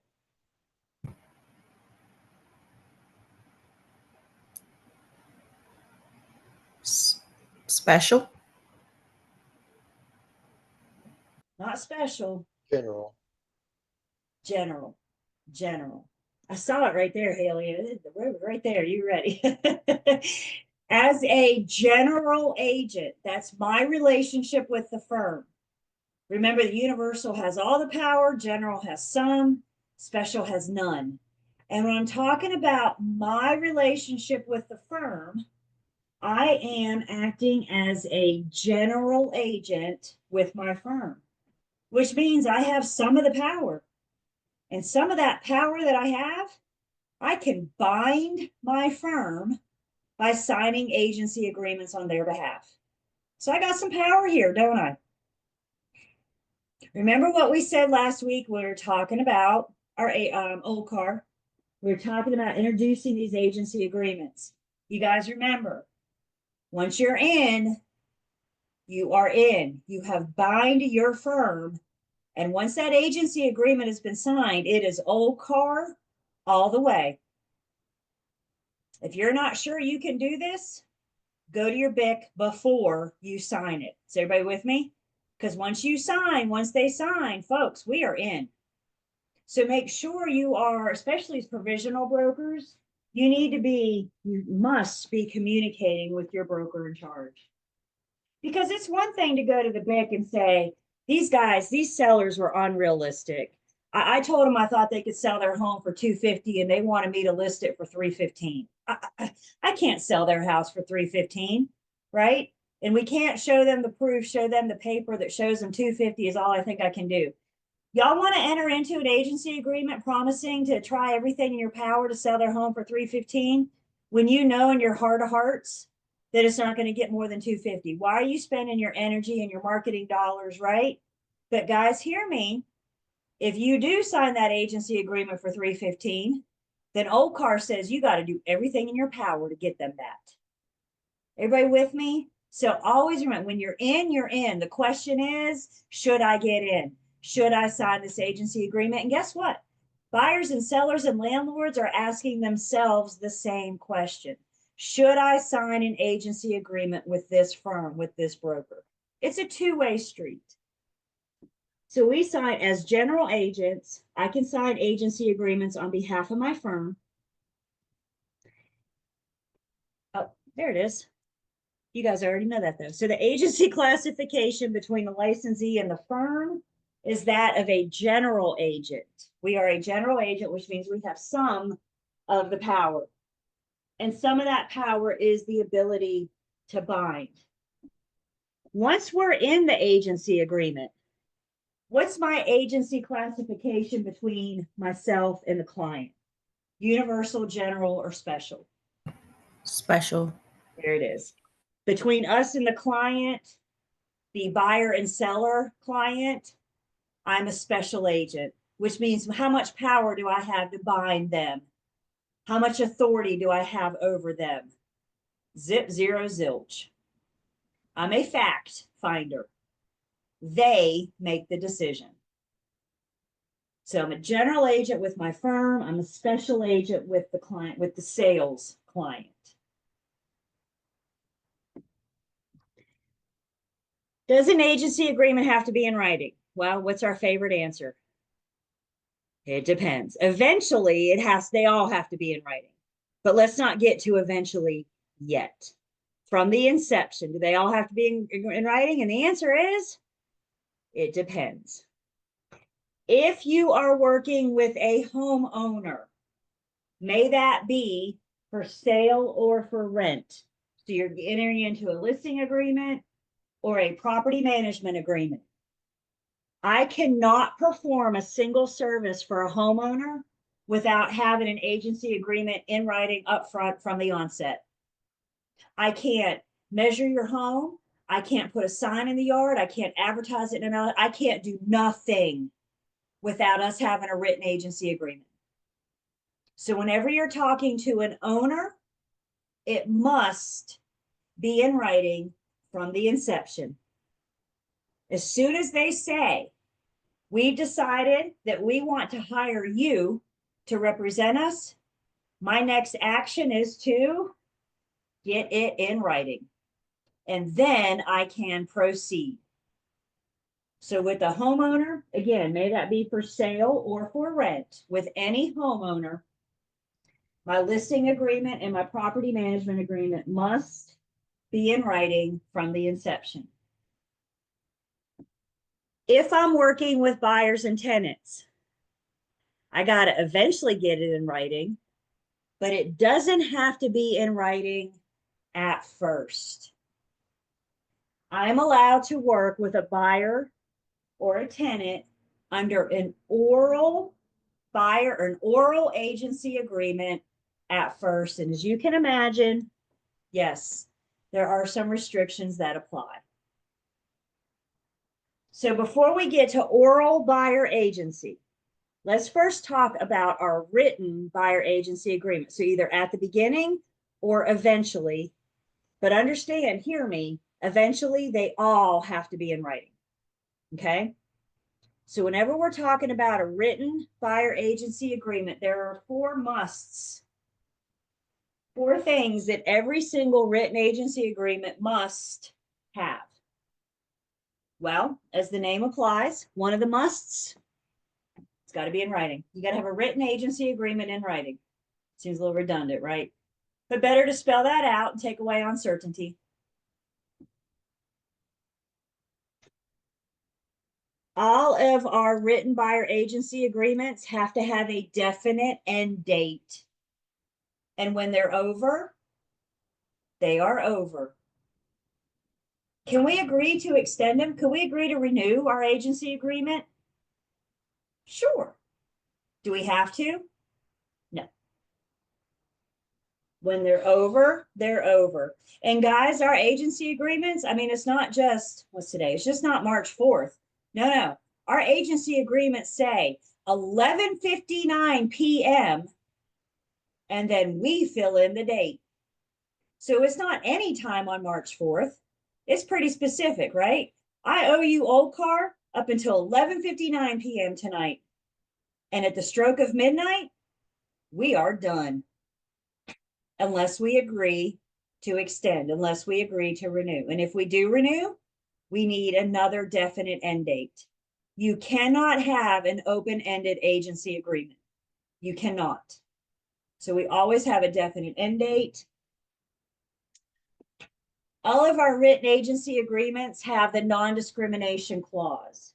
Non-discrimination clause lets the client know that the firm nor the broker will engage in any discriminatory activities against the protected classes.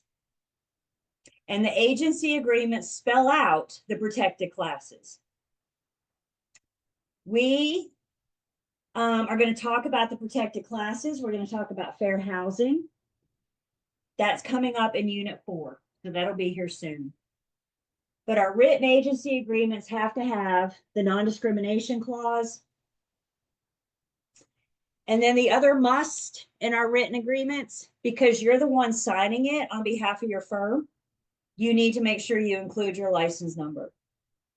Once you guys get licensed, you're going to get a 6-digit number. Go ahead and memorize it because you need it everywhere you go. Put it on a flashcard if you have to, but go ahead and memorize it. I really don't know if you called the real estate commission and said Julie Campbell, I don't know if they would know that name. But if you called the real estate commission and said 264-172, they'd be like, oh yeah, that girl. Everything we do is by our license number. So as soon as you get that 6-digit number, just go ahead and memorize it. And because you are the one signing on behalf of the firm, you must include your license number. We have standard pre-printed agency agreements. So we have pre-printed forms ready to go. These are part of the forms provided to us by the North Carolina Association of Realtors.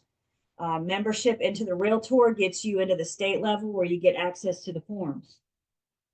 With that being said, those pre-printed forms are not the only forms that we're allowed to use. The truth is we can use any pre-printed form as long as it was drafted by an attorney.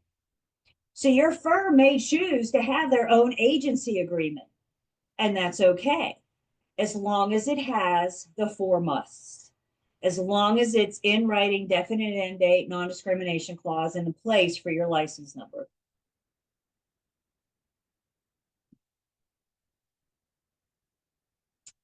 I introduced you guys last week to Commission Rule 58A.0104 that talks about our agency agreements and agency disclosure. This is the commission rule. This is what I think you guys should read. I'm not asking you to read license law and commission rule, but I am asking you to read 58A.0104. You can find that in our Google Drive. I got it there for you. Has anybody looked it over yet? I'm just curious. Has anybody looked it over yet?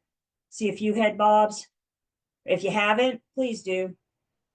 Because this is the rule that defines agency. This is the rule that defines Unit 3.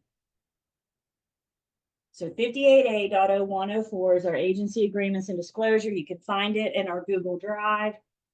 If you don't have access to our Google Drive or our YouTube channel, shoot me a message as soon as class is over so we can get you that information. Everybody good with that?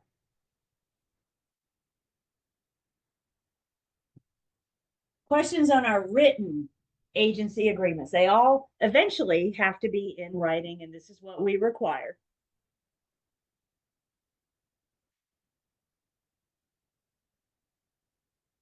Now, obviously, there's other terms, of course, and we'll talk about those.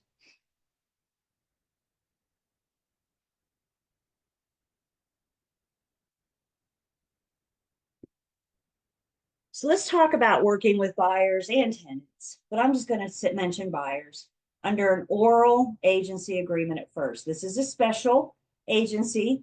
Under an oral agreement, I can't bind them, I can't commit them. And under an oral buyer agency agreement, what do I owe the buyers? Under an oral buyer agency agreement, what do I owe the buyers? Honesty, fairness, and disclosure. So you're going to treat them like customers. Consider this.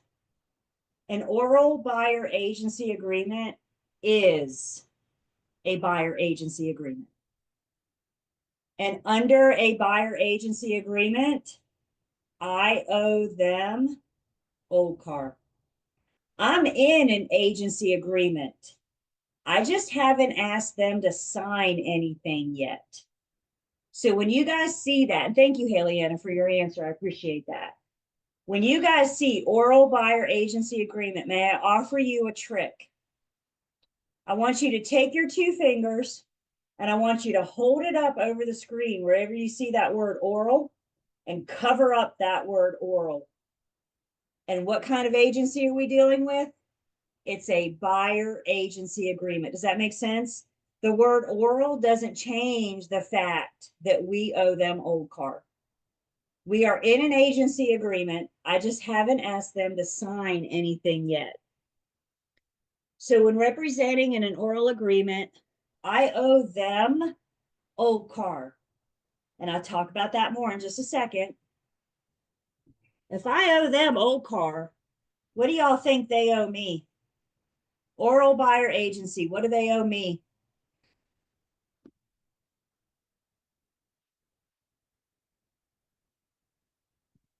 And I got head shaking no. In an oral agreement, they owe me absolutely nothing. This is why nothing includes commission. This is why we eventually have to get these things in writing.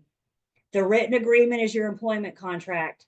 And if you don't have an employment contract, they don't owe you anything, including commission. See now why I want you to eventually get this thing in writing? We're protecting our commission. So I got a lot of question marks. So let's talk about this idea of oral buyer agency owing them old car. This is from the comments. We're going to talk more about the comments, but just highlighting this one little section here. The whole reason I'm allowed to work with a buyer under an oral buyer agency agreement at first is because it's an express agreement. Remember express versus implied? Express tells us that the terms have been clearly stated. Maybe those terms have been stated in writing. Maybe those terms have been stated orally. I'm not asking them to sign anything, but I have still created agency through an express agreement. Implied agency is never allowed, which means I can't just start acting like your agent without the conversation, without telling you what it means for me to be your agent. So oral buyer agency, the whole reason we can get away with it is because it's an express agreement.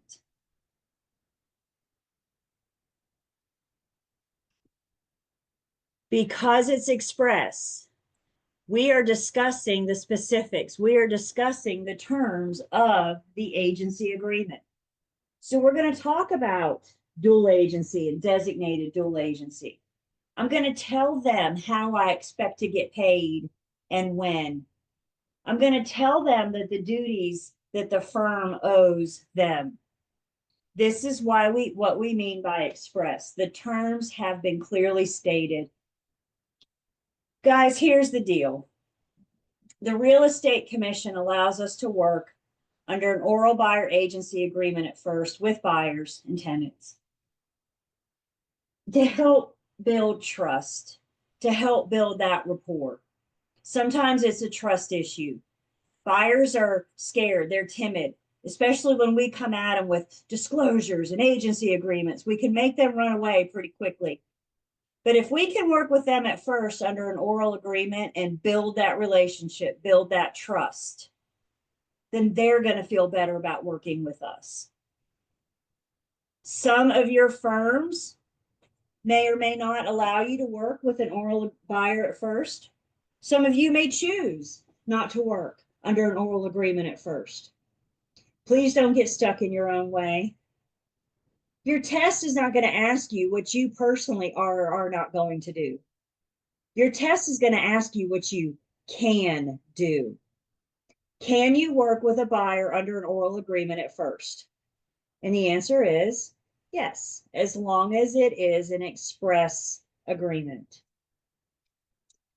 Let's see, another excerpt from the comments. We're going to talk about the comments, but just not now. In an oral buyer agency agreement, it's non-exclusive. Remember, we talked about that word exclusivity. And when it comes to oral buyer agency, that word exclusive is very, very important. Oral buyer agency is non-exclusive, which means the buyer can be dating multiple firms. If I'm going to demand exclusivity, I got to put it in writing. The only way I can demand exclusivity, the only way I can look at that buyer and say, you're going to work with me and only me, is if I have a written buyer agency agreement. If you're okay with non-exclusive, then we can proceed under an oral buyer agency agreement. That word exclusivity means a whole lot. And on your test for your exams, when you see exclusive buyer agency agreement, you know that this is a written agency agreement. Please write that down. Exclusive is a written agency agreement because oral buyer agency is non-exclusive. If I'm demanding exclusivity, then we are putting this thing in writing. So exclusive buyer agency agreements in writing. Here's our must. It has a definite end date. We're also going to talk about the money. We're going to talk about the compensation. And also with an oral buyer agency agreement, I cannot demand exclusivity. And I also can't put a date on our relationship. I can't look at a buyer under an oral agreement and say, me and you, we're going to work together for 2 months. If I attempt to put a specific time period on our relationship, I got to get it in writing. So what I'm saying is we can work with a buyer under an oral buyer agency agreement up to a certain point, unless I'm going to demand exclusivity or I'm going to put a time frame. If I'm going to do that, I got to get it in writing. The latest I have to put this thing in writing is when I am ready to, must be reduced to writing no later than the time a party is willing to make an offer. So I can work with a buyer under an oral buyer agency agreement. We do not have to put this in writing until I'm ready to present an offer on their behalf or make an offer on their behalf.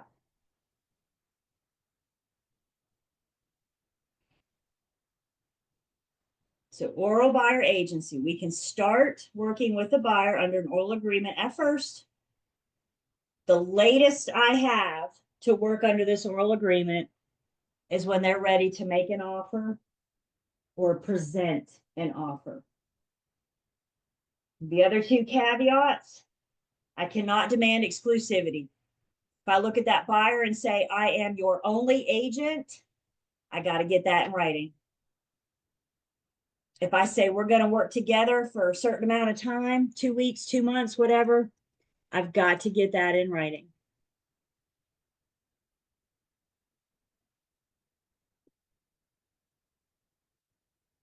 And the latest I have to put this thing in writing, and that's agreement to everything, dual designated. We're still having the conversation up front. We're still having the conversation up front. I'm just not making them sign anything yet. You guys, do you think you'll want to document this conversation?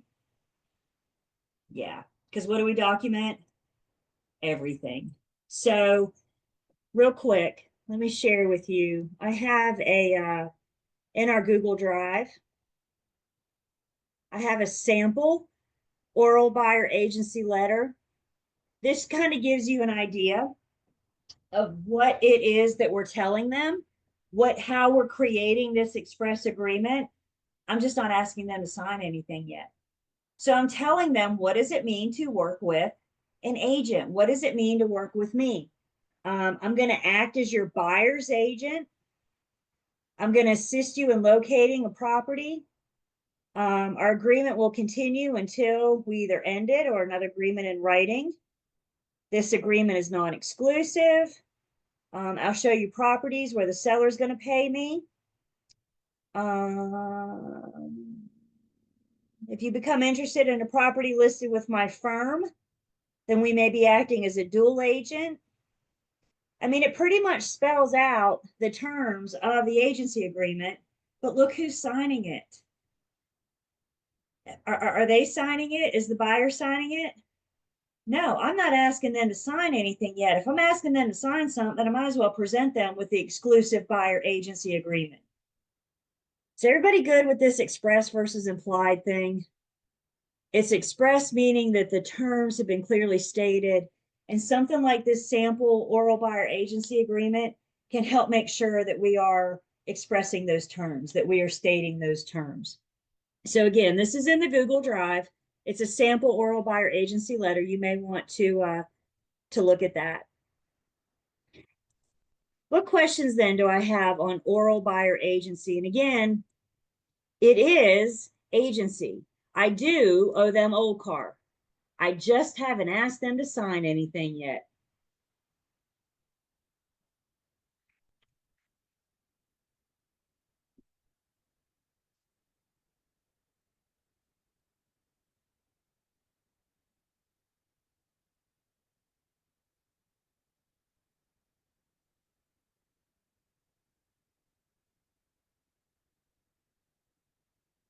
So can you sue your client if they are working with a different like real estate agent and they sign the agreement with you? Can I, No, the individual broker The firm. or the firm? That would be up, and the firm could, the firm, and this comes up, Houston. They sign these exclusive buyer agency agreements and then go buy with somebody else. okay. And the exclusive, and keep that in mind, exclusive meaning it's the one in writing. And when they sign this exclusive buyer agency agreement, what they're saying is, I get paid whenever they find and purchase a property. So has it happened before? Absolutely. And that's going to be up to the firm's decision on how to proceed with that. Thank you. Oral buyer agency is non-exclusive. And by the way, I also have a non-exclusive buyer agency agreement. It's another written buyer agency agreement. It's just non-exclusive. Basically, with these non-exclusive relationships, back to oral buyer agency, you may have a case where a buyer calls 2 or 3 different firms and says, this is the type of property I'm looking for. The first one that finds it for me wins. Go. And they have multiple people out there looking for this property. And who's going to be the one to get paid? The firm that found it, the one that found it for them. Non-exclusive, I have a non-exclusive buyer agency agreement in writing, says the same thing, but that in writing secures my commission. It secures my compensation. They're ensuring that I'm going to get paid. I think sometimes we fear that there's risks involved with oral buyer agency, and I agree with you. I mean, they owe me nothing. What's stopping them from walking away, right? But keep in mind, you guys, even if we're in an exclusive buyer agency agreement, there's no guarantee. If we're in a buyer agency agreement for 4 months, there's no guarantee that they're going to buy within those 4 months. Does that make sense? So no buyer's guaranteed whether you have a written agreement or not. The only thing the written agreement does is it secures that if they buy, they owe you compensation. And I'd also like to reiterate, I really do fear you guys get in your own way. And you're answering these test questions about how you're going to practice agency. And I need you to not do that. You may be so anti-oral buyer agency right now that you've just made yourself a note that says, I'm not going to work with any firm that allows this. The firm I'm going to affiliate with doesn't allow her. You're so against it. And I hear you, but I got to get you through the test.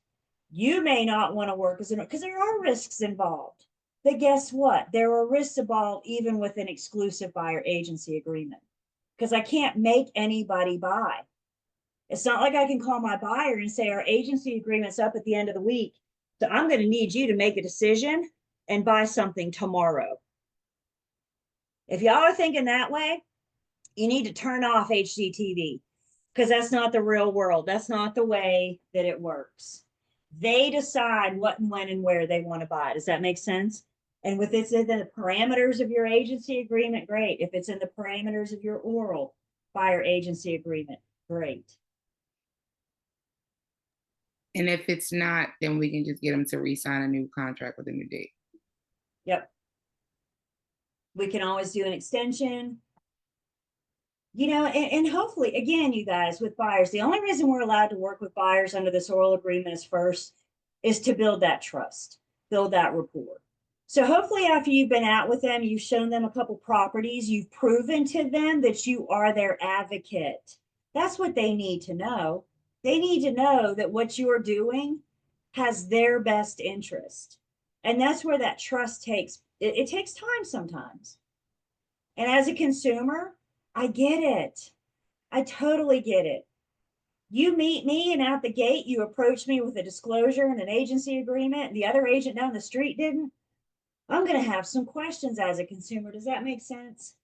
So it's about building trust. Not every single buyer you meet is going to close, whether you have an agreement with them or not.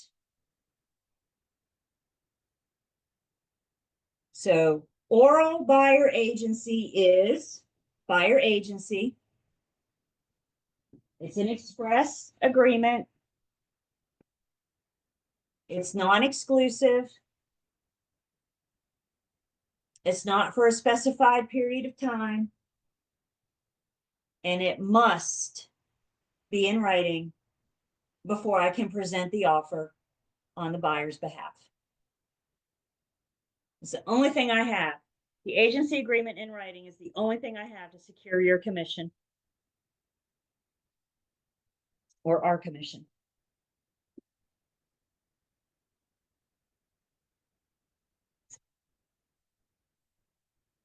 More on working with buyers in a bit, maybe Thursday. But while we are talking about agency agreements, let's stay on the agency agreement conversation and talk about our different types of listing agreements.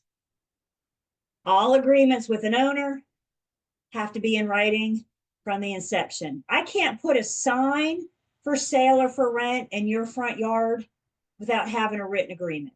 I can't do anything without having that written agreement. So agreements with owners, listing or property managers are in writing from the inception. Our listing agreements are agreements between the firm and the seller. The broker is going to be the one to sign on behalf of the firm as a general agent. And because it's in writing, it's an express agreement. We've expressly created agency, not just from saying, I'm going to be your agent, sign here. We're still going to have the conversation. We're going to go over the listing agreement with them. We're going to have that discussion. So it's an express agreement that's in writing from the get-go, from the inception.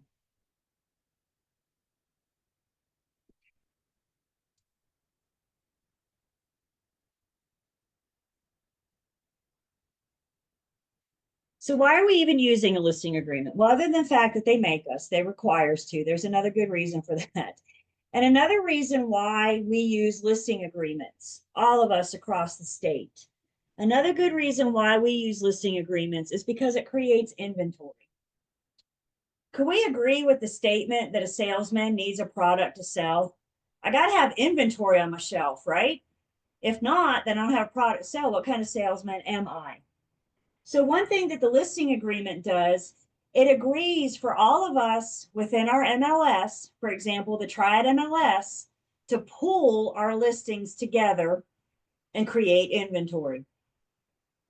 I may not be working with any sellers right now, but I still need inventory. I still need a product to sell. So by using the listing agreements, that's part of the provisions in the listing agreement, is that the seller agrees for me to put their listing in the MLS to create inventory.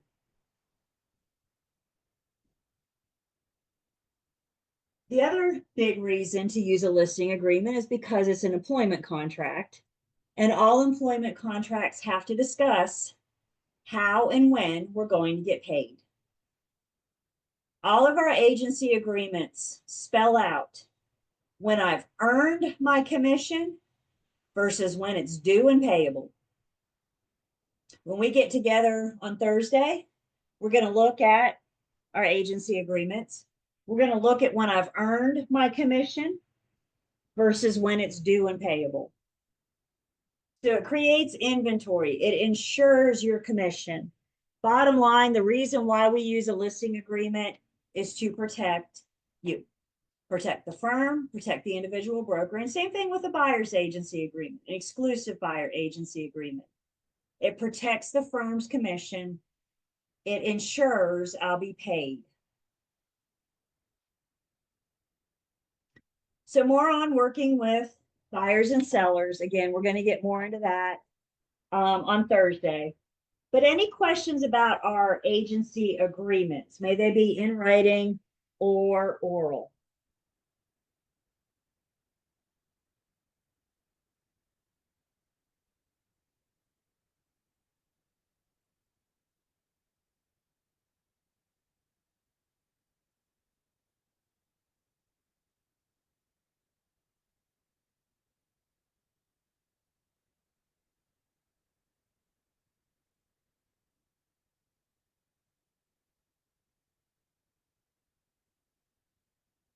In this next section, we're going to get specific, and we're going to explain the terms that we can find in a buyer's agency agreement. We're going to look at a protection agreement and when that may be necessary and who that's protecting. Discuss those legal requirements for earning a commission and understanding the difference of when I earn a commission versus when I actually get paid. And then explaining, again, my buyer's agent disclosure status to the seller and the seller's agent. So let's talk a little bit more about working with buyers, specifically working with buyers. I'm not going to look at this now, but when we come back together on Thursday, we're going to start with looking at our exclusive buyer agency agreement. You guys have that available in Learn Test Pass. It's also in the Google Drive. So we'll look at this, not word for word, but we'll go over the major provisions on it on Thursday. Please make me a note. The current exclusive buyer agency agreement is January 2025. You may find some old versions out there. Thanks to this NAR settlement, they've updated it like 3 times within the last year. So I want you guys to look for the 2025 or January 25. That's the most current one. That's the one in Google Drive. I know that for a fact. It's in Google Drive. And that's the one we'll look at on Thursday. And I also have a non-exclusive buyer agency agreement. It's still a written agency agreement. I'm just not demanding exclusivity. And basically what the non-exclusive buyer agency agreement says, if I'm the one that helps them find the buyer or the property, then I will get paid.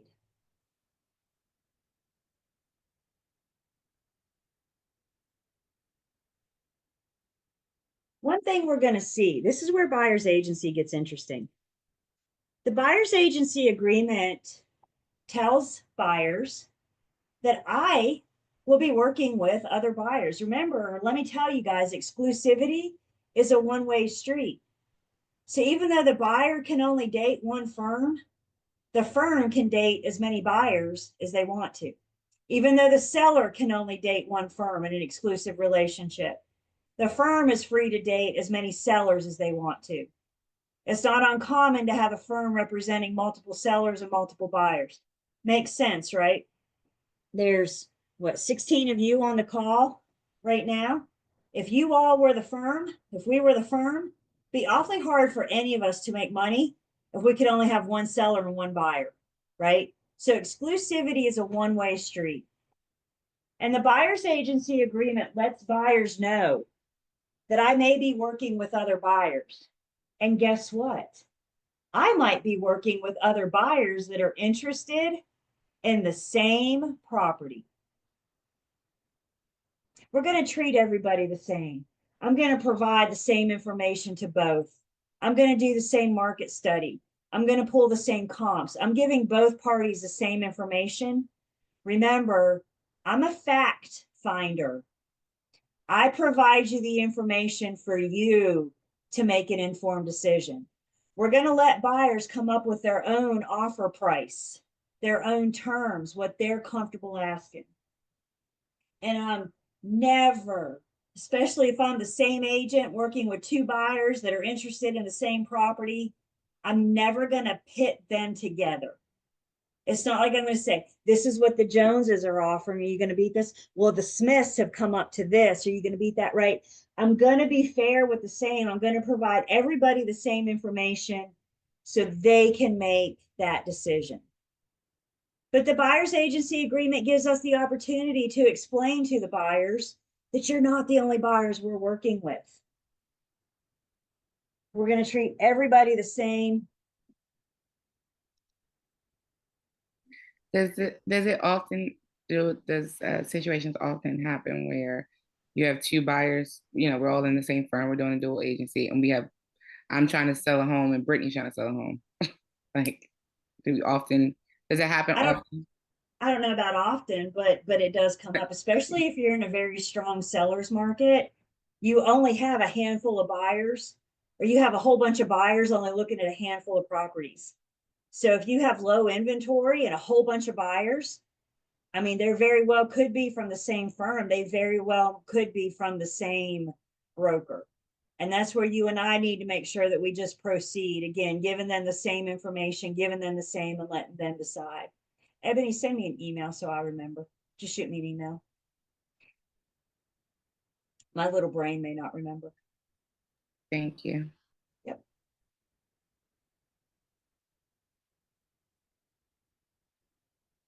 Let's see, I was just trying to think. I did show the same house twice to two different buyers. And I didn't really realize it until I was there. It was like deja vu, I was like, I feel like I've been here before. and by the second buyer, the first buyers had already said they weren't interested. So, I didn't have that conflict of interest, but what if I did? What if I did have those two?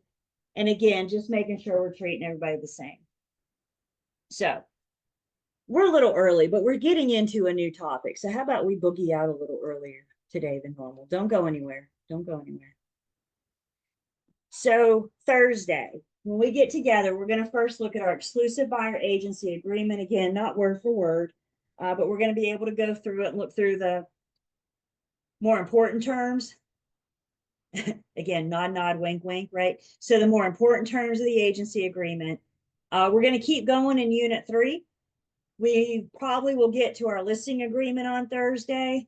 So we'll see that. We're also going to get to some more math on Thursday. But guys, guess what? This is fun math. This is commission math. This is how you can figure out how much you're going to get paid. We like this math, right? Y'all blow my mind. You tell me you can't do math, but let me tell you something. When you get licensed, you're going to get a call on 123 Main Street. And while you're looking it up on the computer, you're going to be able to figure out in your head how much you're going to get paid when you sell 123 Main Street. So commission math is important math. Can we agree with that? That's your money, y'all. So we want to make sure you know how to calculate your money.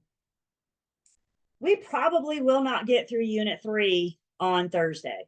So we're just going to keep trucking along. If you've looked ahead, look at it again or review where we've been. If you haven't looked at unit 3 yet, we're trucking right along. And as we just saw, there's lots of questions coming from unit 3, right? So I really do recommend you look ahead. I recommend that you spend some time and learn, test, pass. So yeah, we'll keep going in unit 3. We keep going until we get through it. And guys, remember, I'm always available to help. I can answer questions. I do really well with screenshots. So if you're stuck on a question, shoot me a picture and I can help you get unstuck. But otherwise, I think that's actually all I have to say today. So y'all have a good afternoon. You guys be safe tomorrow. I think we got some severe storms coming tomorrow. So y'all be safe. Everybody stay safe. And we'll see you Thursday morning. All right, you too. Good night, Thank everybody. you. Thank you. Thank you. Well, over Zoom.